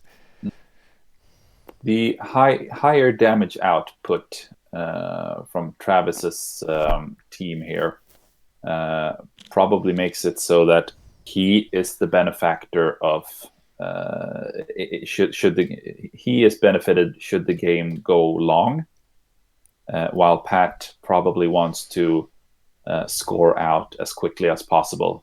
Yes.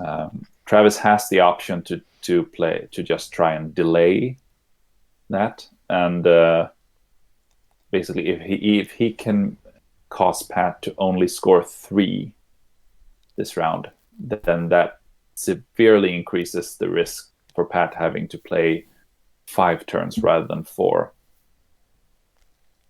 which increases the number of activations that Travis has to put damage into Pat's characters.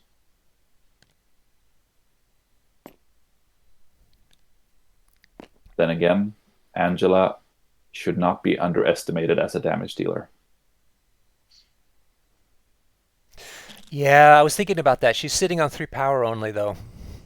She doesn't use power terribly much, but still. She doesn't need it. Yeah, she only needs, and she power ups 2, so she will be sitting on 5 starting next round.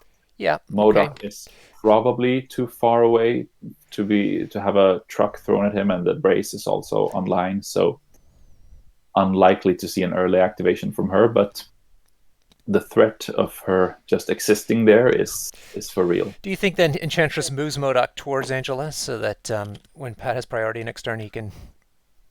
It looks like he's going to kiss MODOK and get that hammer off of him. Yeah, that's an easy way to do it. Why kill him when you could just bamboozle him? Yep. All right. And MODOK can't do anything about it because he's done. What an interesting play. Very potentially dangerous for Enchantress. I was just thinking that. So does that mean then with Pat's priority next turn, he's got to move Enchantress out of the way? Although she's going to get hit with Shuri and probably Black Panther. Can she survive?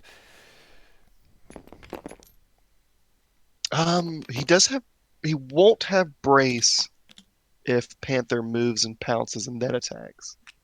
All right. As you guys said, the hammer went over to Enchantress using her control. Black Panther coming in, potentially. Easily gets there.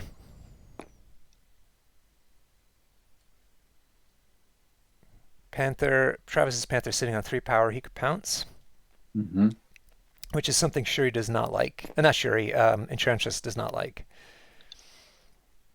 He cannot pay for the Enchantress tax though. Sure, but that's why the pounce is so good. Yeah. Well, if he does the pounce, then that he can't kill her with the pounce, Right. so he's gonna No. have to pounce and then strike, and hope that 5 dice with he will have the Wakandan reroll and 2 rerolls from Shuri. He has to hope that that will be enough to get it into 5 dice on Enchantress, potentially with a reroll. I'm not actually certain that striking Enchantress here is a very good move because she will be pushed away from.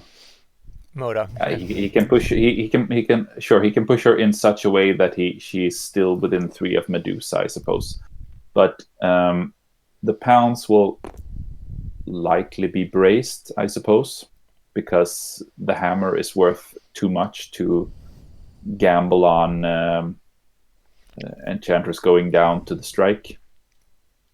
Well, he can't brace it because it costs him 2 power with the hammer, and he has no power That's currently. true. That's true. Hmm. Yeah, that makes the yeah. So she will be taking the full. She will have to make a dodge roll Here we go. if he does the pounce. It sounds like they're. He did do the pounce. I see the power has gone down. So this is Or the. he paid the Oh, the tax. You're fair. You're fair. he paid the tax. All right. What an interesting decision. All right. So that's 4 hits. 4 hits going through. And she rolled Yep. 2 skulls. Two So, She skulls. rolled two Yeah. skill. oof. But she is alive. Still alive. Well, he does have 2 rerolls from Shuri and then the Oh, one of Wakanda course. reroll. True. Oop, there it But is. And there it is. It's enough. Yeah. Travis falling back on dice, and Whoa. the dice giveth Yeah, to give the it. Panther. That is 3 days characters in 1 round, and the hammer gone again. Dazing the Enchantress is huge. Removing Enchantress from the board is going to be probably one of his top priorities. yeah. She is such a huge deal. And now he's pushing her closer to Okoye, which increases the pressure on Pat to activate her. I do believe, however, that activating her first might actually be a good call for Pat next round because she can double spray MODOK and Panther, and then just Sirens call everything out of position. There's the hammer going to Black Panther, who really another useful person to put it on. Now, Travis has actually put himself in a position where he might take the lead, scoring 4 currently, while Pat is only scoring 2 Yep. as things stand. Max 3.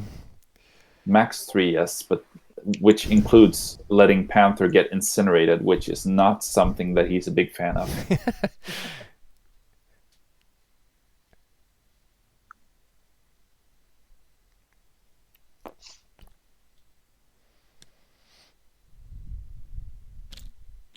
One possibility, one thing that I know Pat likes to do is to disarm MODOK. So we might be seeing him place Panther somewhere within 3 of MODOK to enable an early disarm there while going after some other character. Oh, Travis is still. It's going to pounce. He looks like he's going to pounce, yes.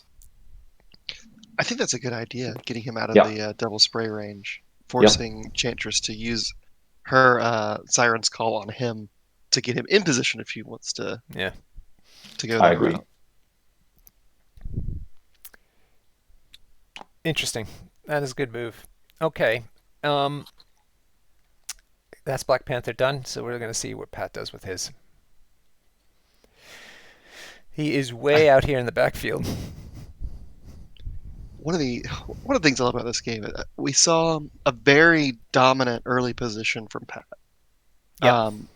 and now about to go into round three. Travis has definitely made up for a lot of that detriment, if not maybe Oh, it's gotten just himself definitely.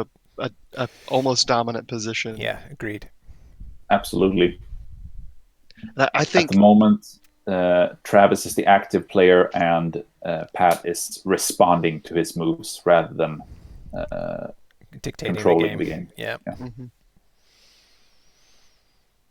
I think that's exactly the position Travis needs to be in with the build he has. I think Pat took a really good team to gain an early advantage and then hold it, and Travis took one that uh, will be able to hold a long-term advantage longer, but had a problem getting there.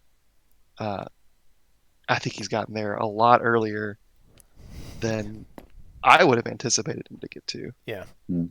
Yep, I agree.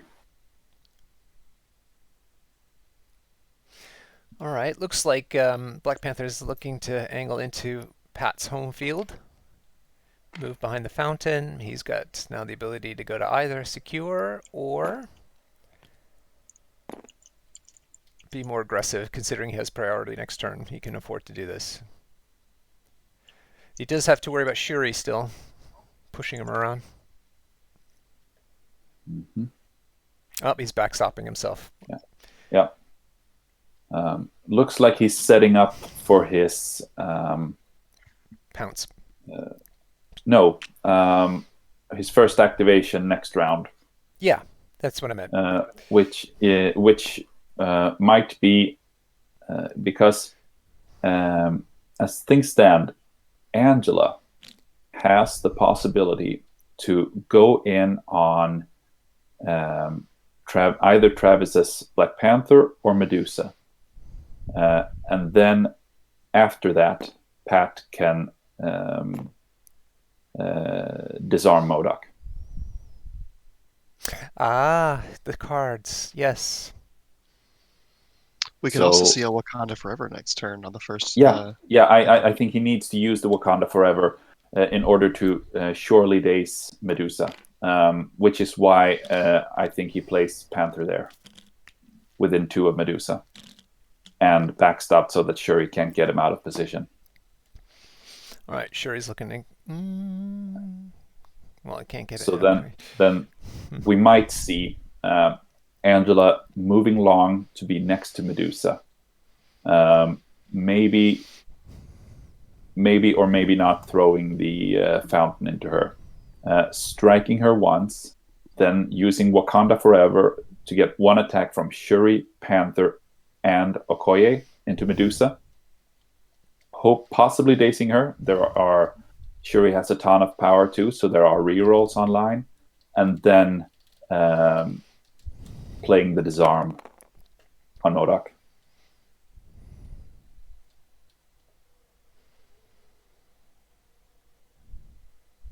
Bit of a discussion. And the dice. Shuri attacking Pat's Black Panther, I imagine. Or Enchantress. No, well, the way the stick's sitting. Yes, Yeah, yeah, yeah. he could have done either, but It's And not Enchantress is dazed. Enchantress. yeah, That's true. she's That's true. dazed. Yeah, of course. Yeah. So, yeah, it's just putting some damage on So, Black Panther, apparently. yeah. But he's done 3, and Pat's saved 3. Mm-hmm. More chit-chat. I gotta assume when I see the hands flying back and forth next to each other. Yeah. If Pat manages to pull that off, Dace Medusa and disarm Modoc, then the all you got play on Travis's part suddenly looks way worse. But we'll see. So we see a scoring 3 from Pat and 4 from Travis, or 2 from Pat. Yeah. 3 from Pat. So, Uh, so actually a making it lead for Travis. Yep. That's exactly where he wants to be with this team.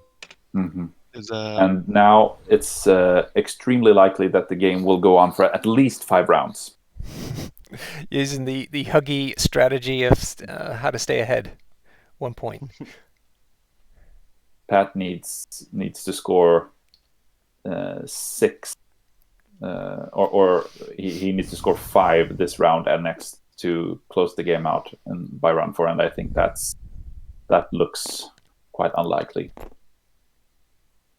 I think Yeah. Pat's first activation here will be one of the most important activations of the game.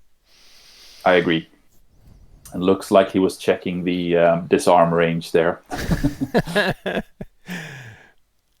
So you think his main target's going to be Medusa? Ooh. He is first activating Enchantress. Enchantress. Yeah, that is unexpected. Oh, he wants to beam Black Panther and Medusa. Yeah. Hard to see with Thing the is, hair. now that yeah, okay, so maybe he's going Kisses. to bow Siren's Call MODOK away. I hear dice. It Yeah. sounds like he's making a shot. Yeah. Let's see who's Maybe you just into those two. And he has a ton of rerolls on Shuri. So he can't use them against Medusa. All right, so looks like Pat's rolled 4 hits. He's doing a reroll, some Shuri dice, and He can't yeah, okay, so this is into I believe Panther. it's the crit. that's 6 or a crit even. Either way, 6 hits going through, and Travis. So 4 damage to Panther, Well, I hang on. suppose. He's rerolling. Yeah. Yeah, it's outside of. Does Panther get the blanks here? No. Yeah, he does. It does. Okay. So that's only 2 saves. Big swing. Mm-hmm. And now I guess against Medusa. Remember, Enchantress does have a throw as well. That's right. So that lamppost there could go into Panther. 4 hits into Medusa. She's rolled no saves. That is a good roll. 1 That's save a on the very good reroll. roll. Oof. Yeah, she's incinerated. Yes. Not to forget. So that's 5. Wow. 1 hit point away again. Yeah. I do think we'll be seeing a Wakanda Forever now. Yeah. Was which has the chance Medusa to damaged? Yes, she had a damage on her. At least 1. It looks like 5. Okay, it was 4 now. I'm blind. Now we have a situation where it's likely to daze both Panther and Medusa and bow MODOK away. Oh. With a Wakanda Forever. Yeah.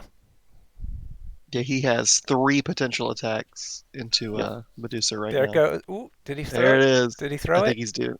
I saw a flip. Maybe it was Travis telling him to flip it. Nope, there it is. Wakanda Forever is online. Yep. Awesome. Well, with that major roll, how could you not? So Black Panther's going first, apparently. Pat's Black Panther. Yeah. Pushing Medusa away with this attack so that when she eventually wakes up from her daze, she will be further away.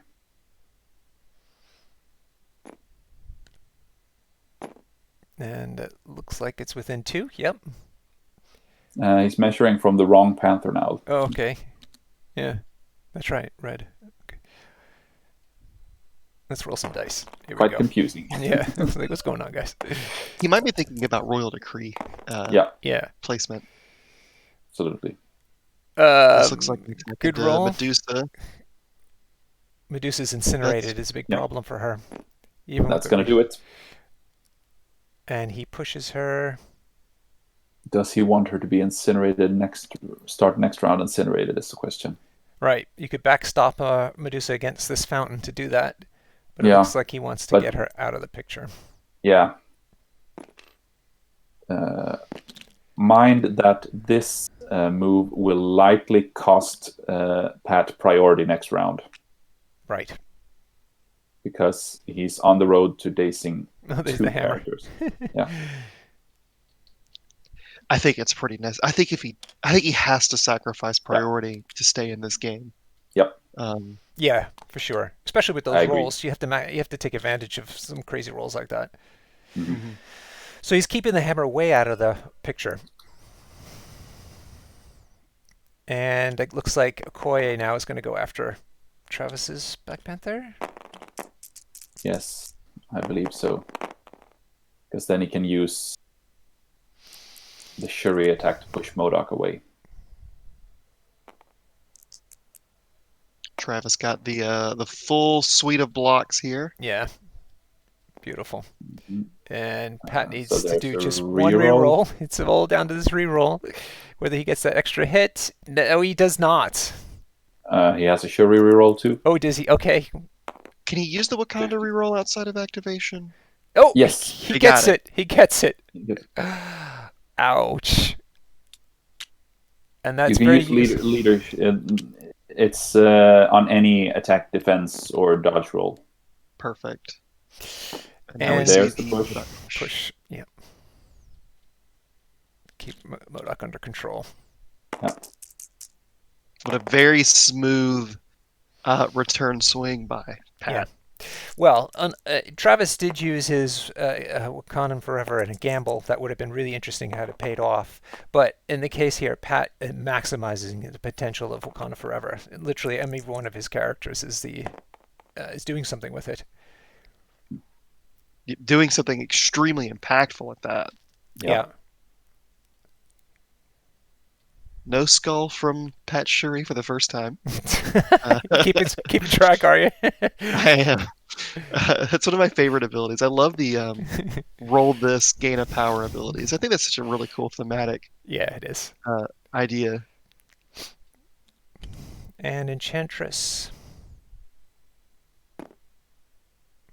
Uh, doesn't have anything left to do, does she?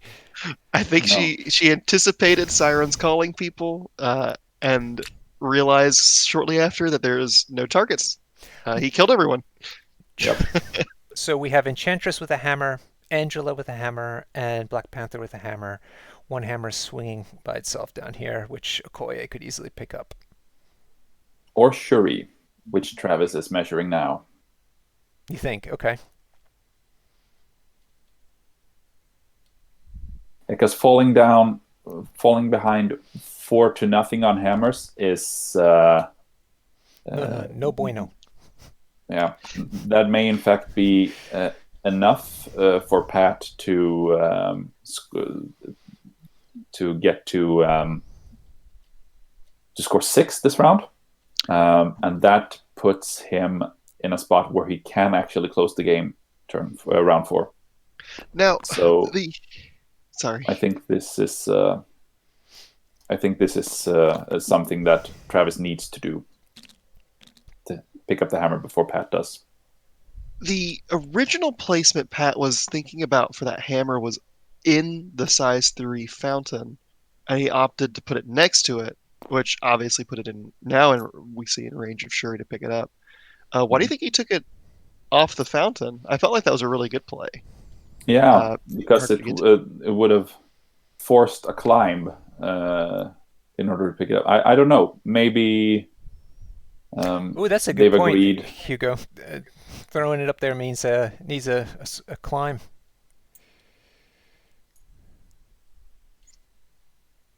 Sung Soo is suggesting that it would prevent Travis from passing if he couldn't get the True. hammer. Maybe. All right, that's Shuri picking up the hammer and moving smartly back to secure the back point. I don't know. I feel like I would love for him to pass at that point if it was me getting the 4 to like you said 4-0. What a huge swing. Get the lead and you don't even need to worry about the secures anymore.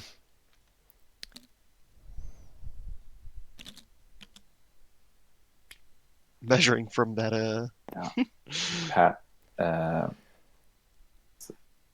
MODOK is likely to be pushed again by Shuri here. And secure them home middle point. When Pat turns on his Shuri, he is very skilled at getting a ton of value out of her. that does put her in the danger zone though. Yeah. Right in range of Medusa. Yeah, but still having a 10 power MODOK able to do stuff is bad times. Yeah. Yeah.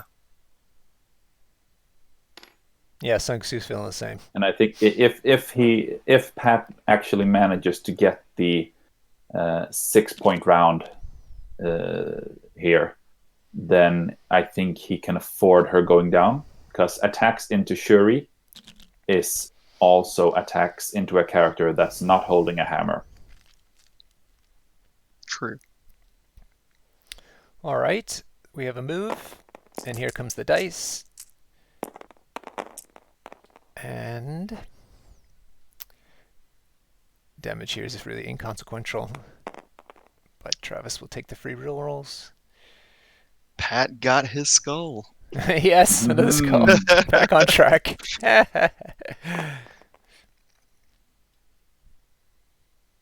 That is one save, so one hit goes through. Or there's another reroll.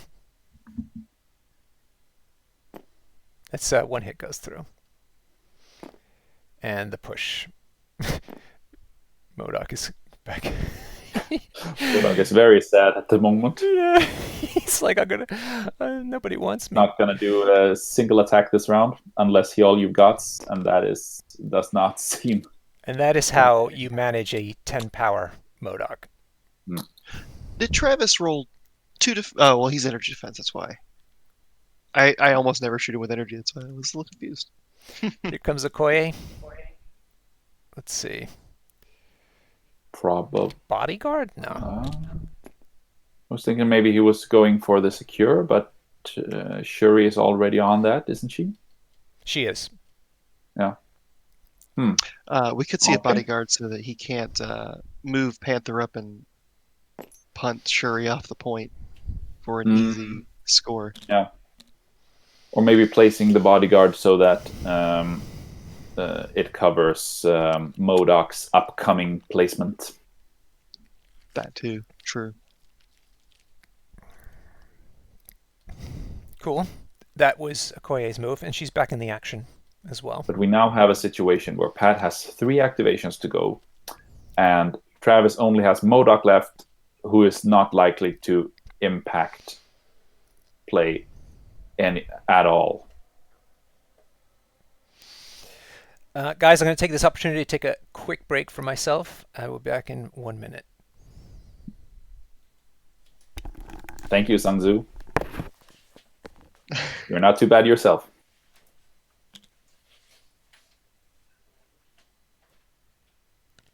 All right. So it looks like he's trying to line up a shot with Okoye onto that Shuri. Can he get there? Looks like he can get there. One of the nice things about this game's movement templates is being able to place on the little nubbins rather than directly into the slots on each. I think it's a really, really smart and innovative. Maybe there are probably other games with a similar system, but coming from War Machine, where you're like holding tape measures a couple of inches above the heads of models, and like the measurement is just so inaccurate in comparison to this. It's so smooth, and there are basically never any discussion about is it in, is it out. It's Agreed. I honestly, after having played this game, it left me with a desire, because people use so many measuring sticks now in War Machine, to see I would love to see the entire game remapped into within, rather than or a similar system where you don't move completely within 4 inches if you're making an advance. You move 3 inches, and you can, just like this, you can place essentially at the end of your 3-inch movement stick. Oh yeah, right. Is Whiskey Warlord phrasing my measuring sticks?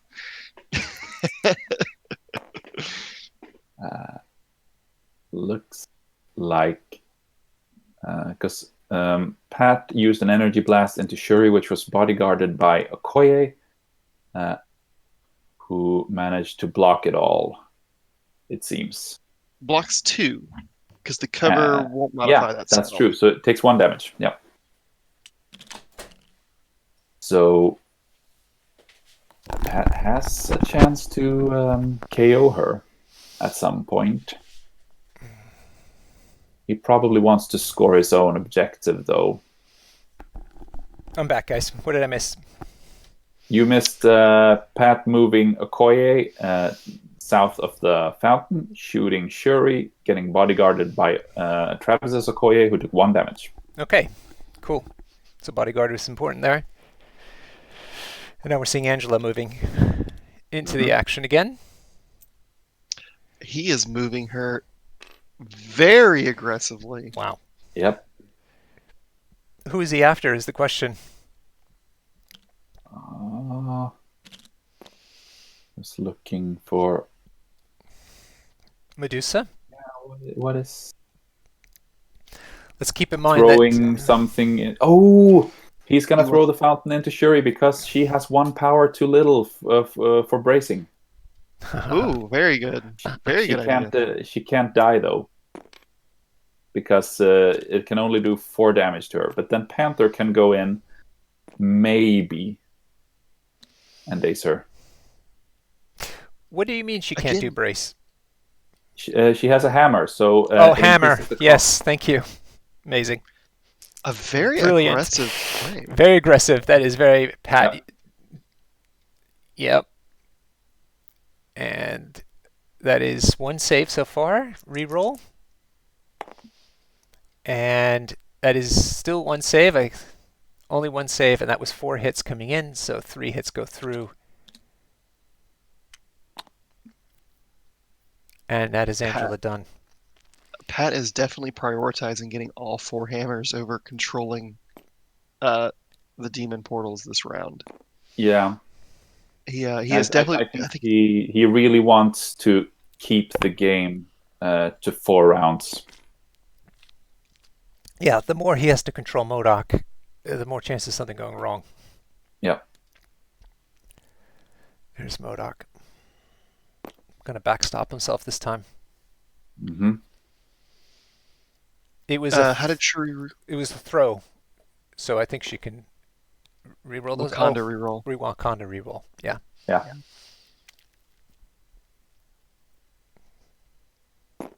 He might also be looking to find a place.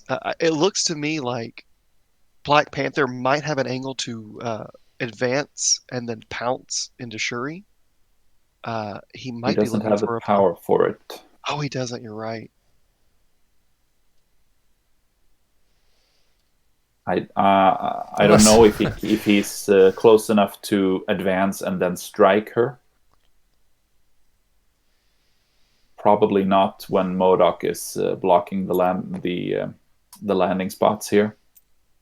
And then you also have the bodyguard from Okoye. Yeah.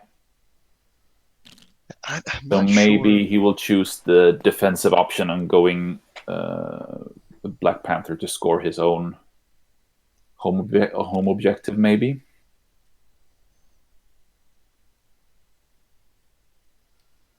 I'm a little worried about that Angela placement.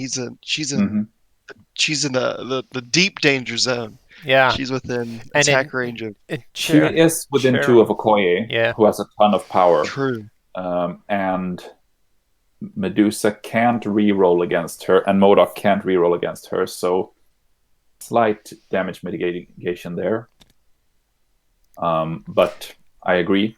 But he's going to do the chair attack against her, against the 2 of them. No. Yes, that's possible. It's outside of 3. Whatever is going on. But he here. would need to daze Okoye on the first shot to stop the her bodyguard. from the bodyguard. Yeah, understood. He can't bow Okoye, but he could bow Angela away from Okoye Yeah. to take that bodyguard offline. Yep.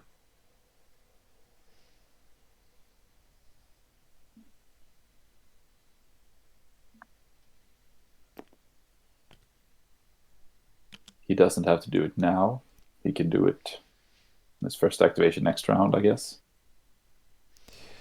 Not sure if Modoc is done or not. I don't see a tick on him,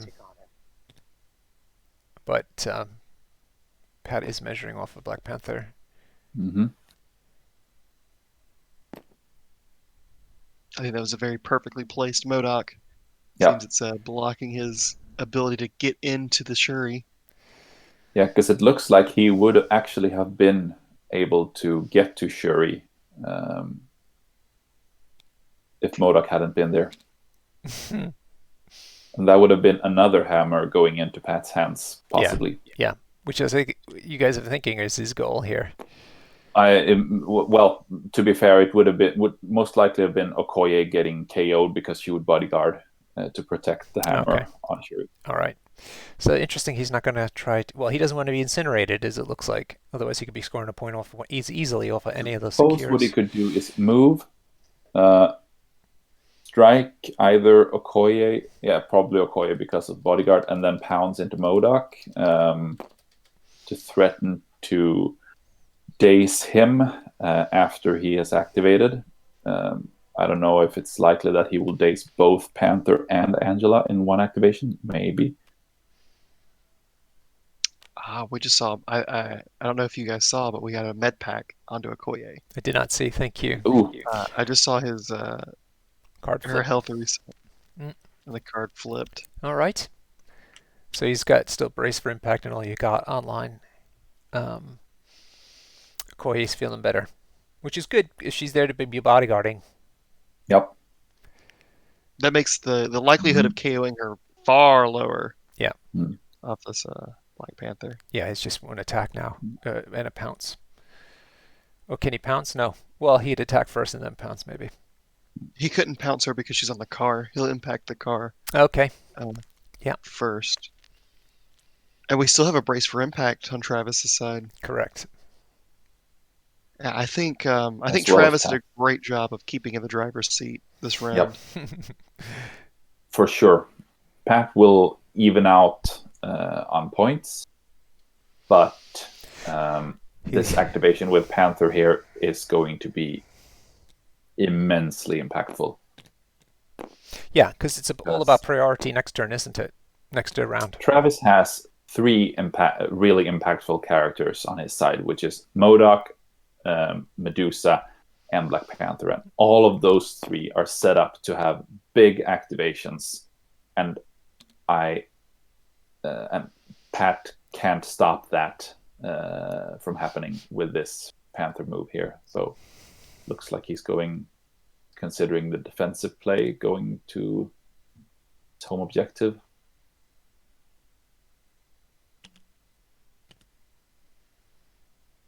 I think shoring up some of his ensuring some of his hammers stay on his side of the table is a great plan. He's risking one with the Angela already. Um, I think there's no reason to risk the Panther here. Yeah. Yeah, and he gets Yeah, a maybe secure. that wasn't the best move. We'll see what happens. All right. The aggressive play with Angela there. We'll see if Travis manages to penalize Pat for that, or if it turns out that Angela survives and then goes to town on Travis's entire backline. So we're at 10-9. The points swing back to Pat's favor, but again, just by 1 point. And as you guys have been noting, Travis has priority. Lots of high attractive attackers potentially now, all full of power. Oh, so much drama, so much excitement. Yeah, no matter who you're rooting for at this stage, you have had impressive turns for both of your players. So everyone's still in this game. Okay, it looks like Okoye is out of incinerate range. Again, nice placement by Travis. Now, if you're Travis, who do you activate first? And do you all you've got? Given the Panther move, the defensive Panther move from Pat, he is actually set up so that Travis maybe has trouble of getting that much out of an all you got. Um, I suppose he would, for a real success of all you got, he probably wants to daze or KO two out of the three main characters on Pat's side, which is Panther, Angela, and Enchantress. So we've got a And given one, the two, placement, three, four, five, six rolls going in. So who could this That's be? MODOK. MODOK. MODOK is is hitting somebody. yeah, Looks it's like maybe likely Shuri. Okoye, maybe, or Shuri. Okoye or Yeah, Shuri. Shuri.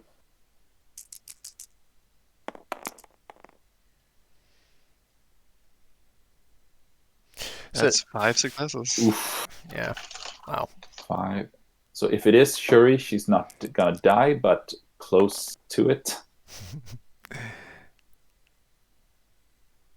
Let's see which one goes through because whoever it is saved only one. Yeah. Did he It hasn't. reroll? I hasn't. I haven't seen the reroll yet. There it goes. If it's Shuri, there's no reason not to. That was another reroll from Travis, it looks like, Oh to yeah, get the wild. Oh, yeah. okay. Sure enough. So 6 hits, 1 save with a wild sap. I think this is Shuri. I think I saw Shuri lose a power for this Wakanda reroll. Right on. Yep. So if this is the result, then That would mean Shuri Shuri is goes dazed.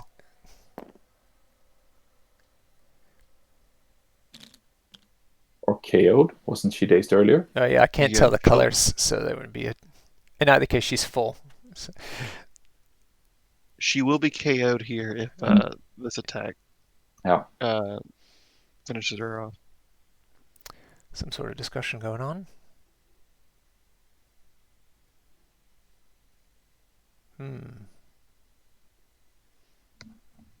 Maybe they took a break.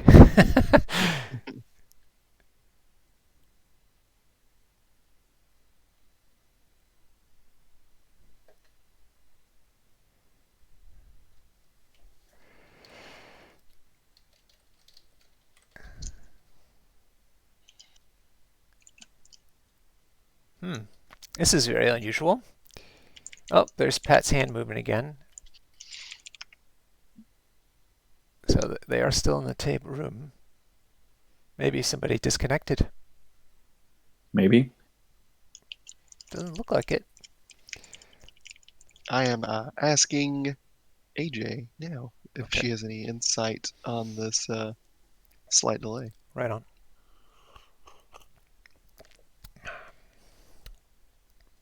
That's such a cliffhanger moment, for heaven's sake, guys. Ooh. Is Shuri dead? Is she alive? No, we don't know. It's like Schrodinger's Shuri. Schrodinger's Shuri. She's Perfect. alive. Oh, looks like Shuri is knocked out. He is Bam. gone. Bam. There she goes. Boop. That is a huge deal.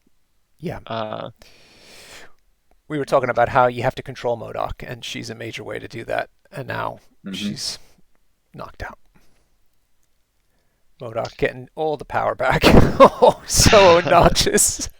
Oh my god. Yeah. See, Question annoying. is if what he does with his next action, and if he all you got to go for both Angela and Okoye, maybe. Angela would only be dazed. Yeah. that would be an additional hammer for him, though. And I think, honestly, at this point in the game, Shuri gone. If he also gets a Koye and dazes the Angela, putting MODOK on his backside might be worth it if it gets him the hammer. Yes. Mhm. Yes. So where is the score now? 9 and 10. So 16 means 7 points has to come to Travis somehow to win. So the reason for the delay is we had a judge jump in because there was too many dice in the defense roll because Shuri was incinerated. Ah, there we Ah. go. Well done to the judge team for catching that. That is amazing work. And so gives you a sense of confidence that the game that you see is going to be without controversy when the result comes in. This looks like an attack into Okoye. 3 total successes into 2 so far. Correct. I don't know if the rerolls have happened yet on Okoye's part. I didn't hear the dice roll.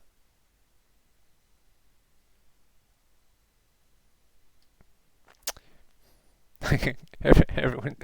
Oh, Might be thinking about where to move where to spend power for rerolls from. yeah. That's 4, and we're locked at 4. 4 with a sap. Pat's Okoye is sitting on 0 damage right now. Oh, makes another save. And then her Rolls it Dora again. Milaje reroll. And saves 4. What a Ooh. That's Okoye for you. There it is. That's why she costs 2 points. Yeah, 3 crits just to really rub it into. And this was a Scion. Oh, there's all you've got. Yep, you guys Yes. called it. Oh, amazing. Here we go. That is a spicy all you've got. Oh my goodness. And no field Okay. dressing on the Oof. board, so Oh. Travis is going all in. If he does not daze Angela and Okoye here, I think he potentially see Angela start really threatening his backline. Medusa's Yeah. right there. This could be a huge Angela swing. has to go down. Ooh. Ooh, Pat's rolled. Ooh. That looks like yeah, it's certainly a bodyguard.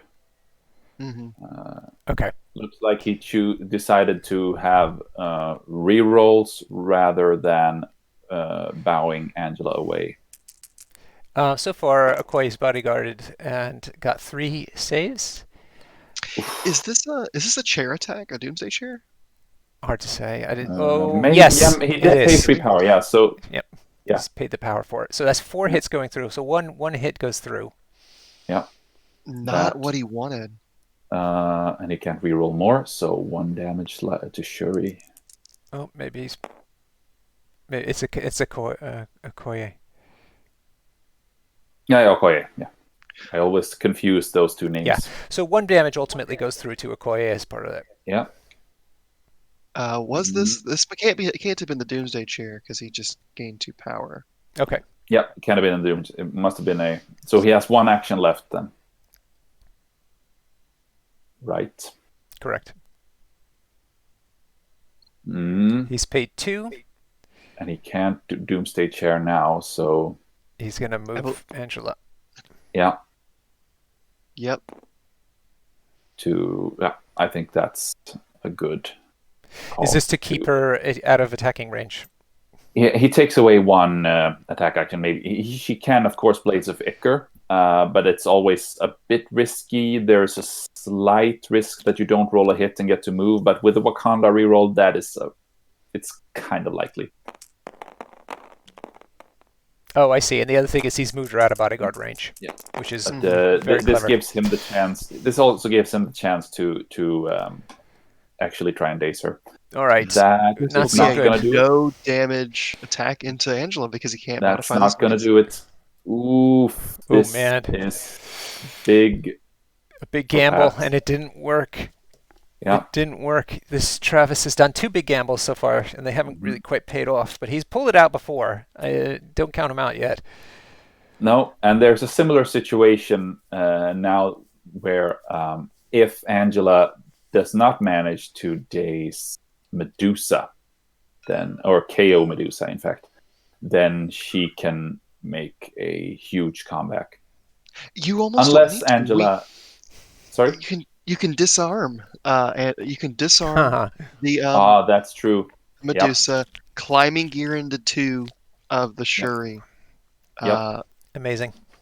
And just That is start laying it either Blades of Ichor, or Climbing gear and climbing disarm. gear. Yeah, He's got the power either, for it.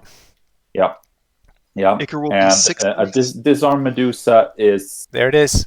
takes her down to 3 attack dice, which is immense. Yeah. He's disarmed her. One of Pat's favorite cards. Yep. Nice late game use of it, where it really hurts. Very good play. Sung Soo does point out there is a bodyguard still online for Travis. and she's healthy and Absolutely. True. full of power. Absolutely. Well, hang on though. Not against Medusa, but Not against Medusa. no. And But now that he's disarmed her, he would likely, I suppose, he will likely ignore her. oh, I see. Okay, Maybe. Yeah. he's maybe going to go after the hammer. I heard dice hit the tray. Yeah, 6 dice. Could this be a Blades of Ichor? I certainly hope not with that roll. Yeah. Ouch. What kind of reroll? It was. It definitely was a Yeah. Blades of It Ichor. will. Yeah, because that. Oof. Yeah, the Wakanda reroll needs to be a hit now. Yeah. This has happened to me in my own games, and it sucks. I suppose he can mitigate it by playing There, he got it. He got it. He got it. Ooh, that's lucky. Oh my goodness. That is- Unbelievable. Oh my god, that is. Who is he attacking right now? I don't know. Well, whoever it was rolled 6 dice. Well, 5 with the crit, adding it to make Yeah, it 6. Blades of Ichor is 5 plus ham. Well, who's the defender The here? defender with is all the question. those dice? Yeah. He's activating Enchantress, it looks like. Because he's just put power on her. Okay. So he Interesting. disarm Medusa and activate Enchantress. Oh, and he's going after what? And- Black Okay. Panther. Yes. Oh, okay. Oh, and that would make sense because he's using the vibranium shielding. Yeah. Very good. That's a 4 success for Pat. He needs to roll a success on this block or he loses him. And that's a Oh my- KO. Oh my goodness. That's a KO Black Panther. And that's the Yeah, Wakandan that's- ability Oh, offline. yes! Oh my Travis. god! That is a What was fantastic move. What was supposed to be a swing turn for Travis has turned into a swing turn for Pat. Yeah. Well, look, Enchantress is the ideal attacker against Black Panther because of the fact that she does mystic attacks, which is his weakness. That is amazing that we were so preoccupied down here with things going back and forth. Pat used his ability to go before Black Panther could go and take him off the board. Fantastic, fantastic move. Never losing sight of the overall game state. Another great ability of good players. All right, now we're back though in the scrum. Yeah. And this is a testament of why Pat is in the finals. None of us saw that move coming. No, we were all worried about getting the hit. Yeah, a very good discipline play by Pat. Yep. I was actually I think that's potentially going to swing this back into his favor. I think he was still looking a little sour, even with the poor Modoc activation. Now I think I think that he play has. is He may actually win this round. very potentially He if needs- he can get that Last hammer. hammer. Yeah. Hmm. Let's see, who's he got left online? He's got 3 characters online. Black Panther's already holding a point. So if he gets a hammer and moves Okoye over to, or somebody, or Angela over to the middle point, or even the back point. No, but hit the middle point, so there's no contesting. So, given our confusion, Angela is yet to activate. Correct. In fact. Correct. Mhm. So, unless Okoye has something to say about it. Okoye is going to try to finally finish this fight that they started at the beginning of the match. That's right. Just move center stage. Time for revenge.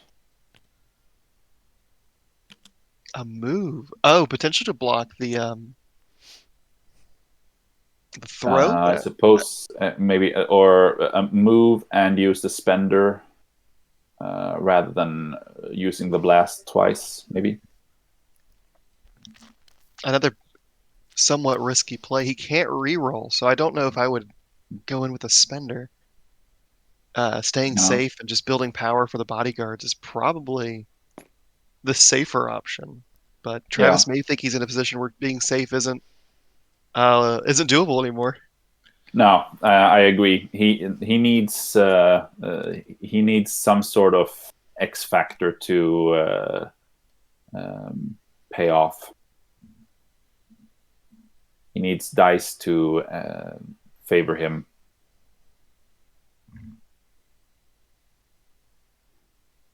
I think it was Vaughn that said in the finalist chat that Travis keeps his dice on a shrine to keep them warm. I think he's pulling them off,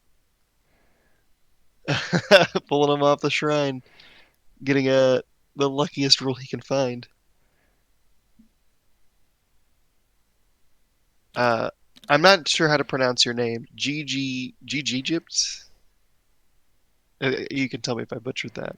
Says this move would also allow him to bodyguard Medusa. That's true. If he does the spender, he won't have the power. He's potentially not going to have the power to bodyguard. Alexa. Hello, Alexa.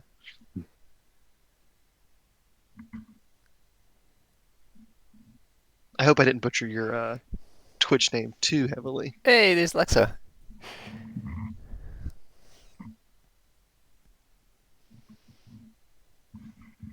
A lot of thinking here. Thinking going on. Let's get some chat going. How are people feeling about this game? Who's winning? Who's gonna win?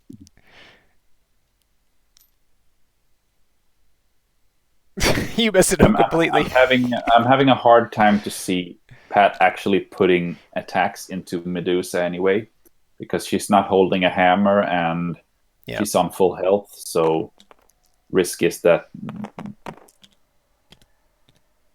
he might fail to take her down.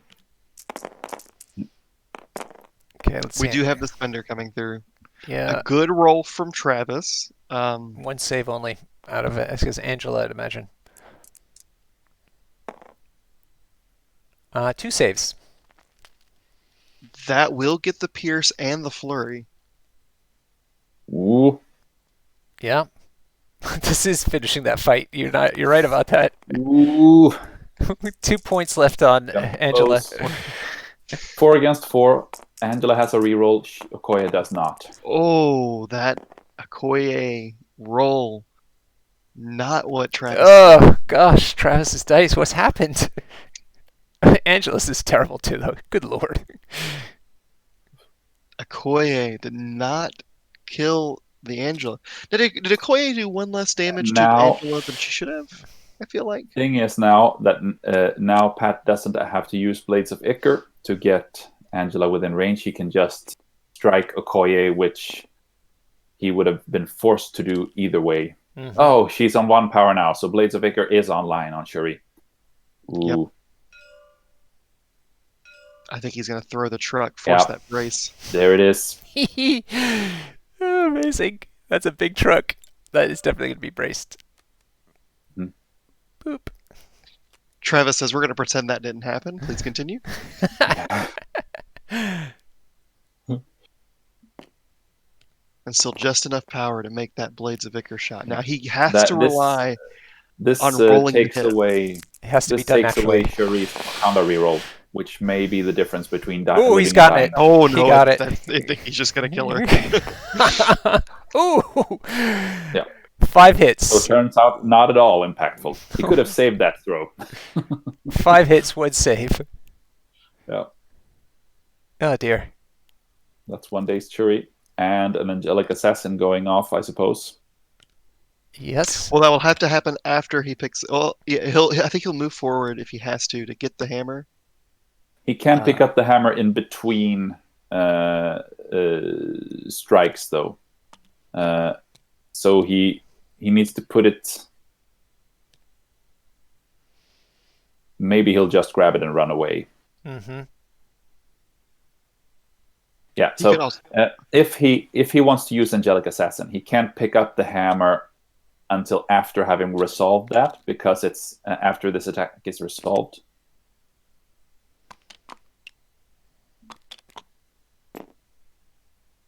I think I agree, Sun Tzu. I think getting to 15, getting the 4th hammer, is a functional win for him. But you also have to think.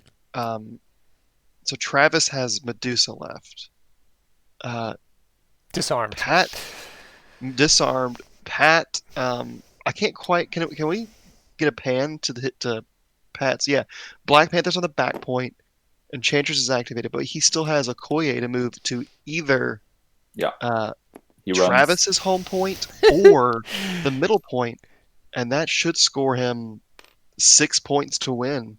Medusa has to kill Okoye on her activation. Yeah, or else Koi's going to score a point, eh? On the hmm yeah, okay. Where's the fourth hammer? It's on Angela. Angela's holding 2. Yeah, so he just needs to score the middle point now with Okoye. So. Yep. Yeah, Angela's scoring The 2. middle or the back. He has complete control over which one he goes to. Medusa can't just move; she has to kill Okoye. And there's no daze token. Yeah, there's the daze token. So only Medusa left to go. She can pass, of course, but then Pat will simply activate Panther and not do anything, I suppose. Mm-hmm. And then she has the chance to try and do something to Okoye, which is sort of unlikely to prevent her from going for the middle objective. I suppose the biggest chance for Travis to stop Pat from winning now would be to throw Okoye short to the bottom, towards the bottom left, and then go stand on the middle objective, because then they would at least draw for it. There's an attack of 3 dice. That's Medusa, I'd imagine. Yeah, that's Medusa going for one wild gets the flurry. Yeah. But 2 hits. Some flurry, 2 blocks. Okay, so it's up to the flurry attack. No damage has gone through. Oof, still not doing great. Not a good no roll blocks from Pat, though. either. No. So 1 hit. Oh, some Okoye, has Okoye rerolled yet? She can do it twice. Here he comes. Yep. Here comes. No He saves can do it whatsoever. again. He can pay 1 with the Wakanda leadership. Okay, yep. There he goes. Which he does. Yep. Otherwise, he will be pushed. He gets the save. He gets Good. He gets the save. So no damage, no push. Yeah. Travis's Black Panther is dead, so Travis can't reroll, but Pat can reroll. Right.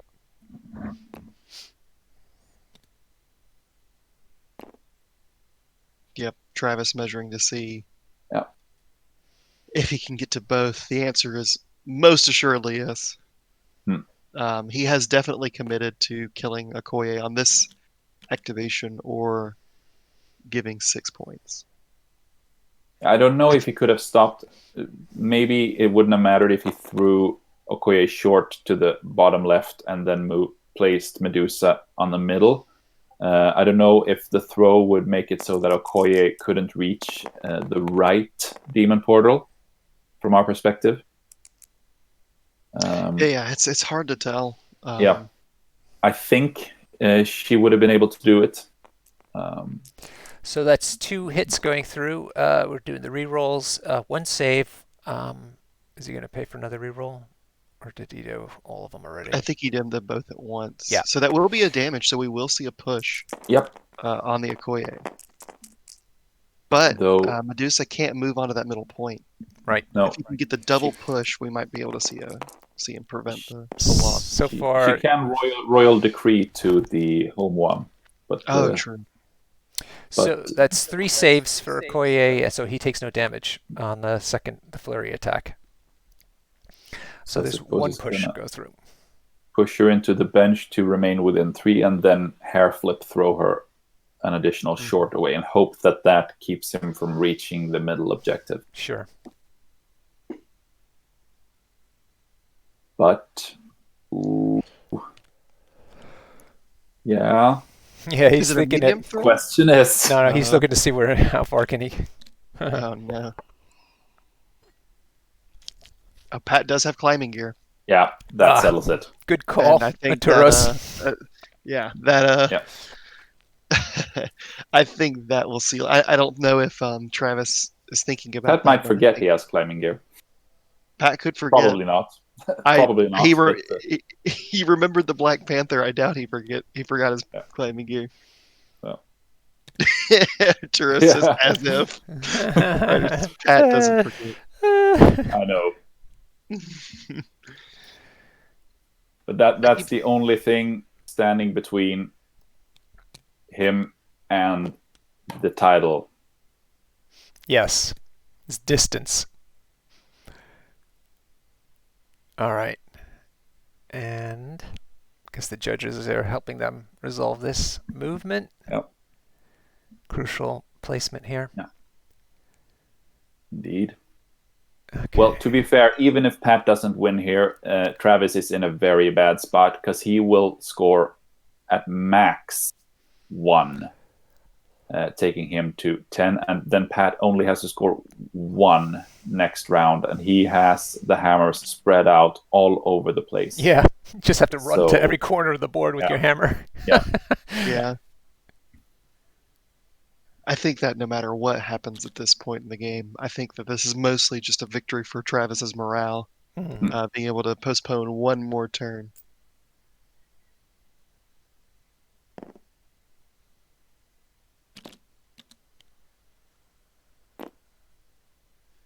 And then the throw. And now Pat's going to hit him with a, I'm sorry, I have climbing gear. Yeah. Or he's going to Don't leave it to the end.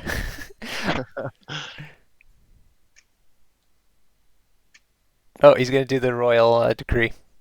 yep. I don't think there's a world where he gets to that middle point. No. And then Pat can probably still reach his home point. Maybe the car makes it somewhat difficult with placement, but Oh, you think the home point is closer? no. But No. if Medusa, Okoye has no way to pushing Medusa off of an objective. So if Medusa manages to reach the middle objective, which looks highly unlikely, Mm-hmm. then he can't score it because it would be just be contested. So, but then he can run for the right portal from our point of view, with 2 moves and a climbing gear. There's the second move. Yeah, Does he it didn't. even? He didn't even need the climbing gear. Yeah. It was Oh wow! GG. Wow! GG TTS Season 4. Wow! Let's see. Have it confirmed. And that Yes. will be our, the first person to win the league twice is officially Pat. Yep. Nerf Yes. Pat, as usual. The, Nerf Pat. no GG. matter who won today was bound to be a first, either the first from the Oceanic bracket to take the title or the first player to take the title a second time. Yep. So I guess big congratulations to Pat. Obviously, very well deserved. Yeah. An incredibly tense and exciting game, Yes.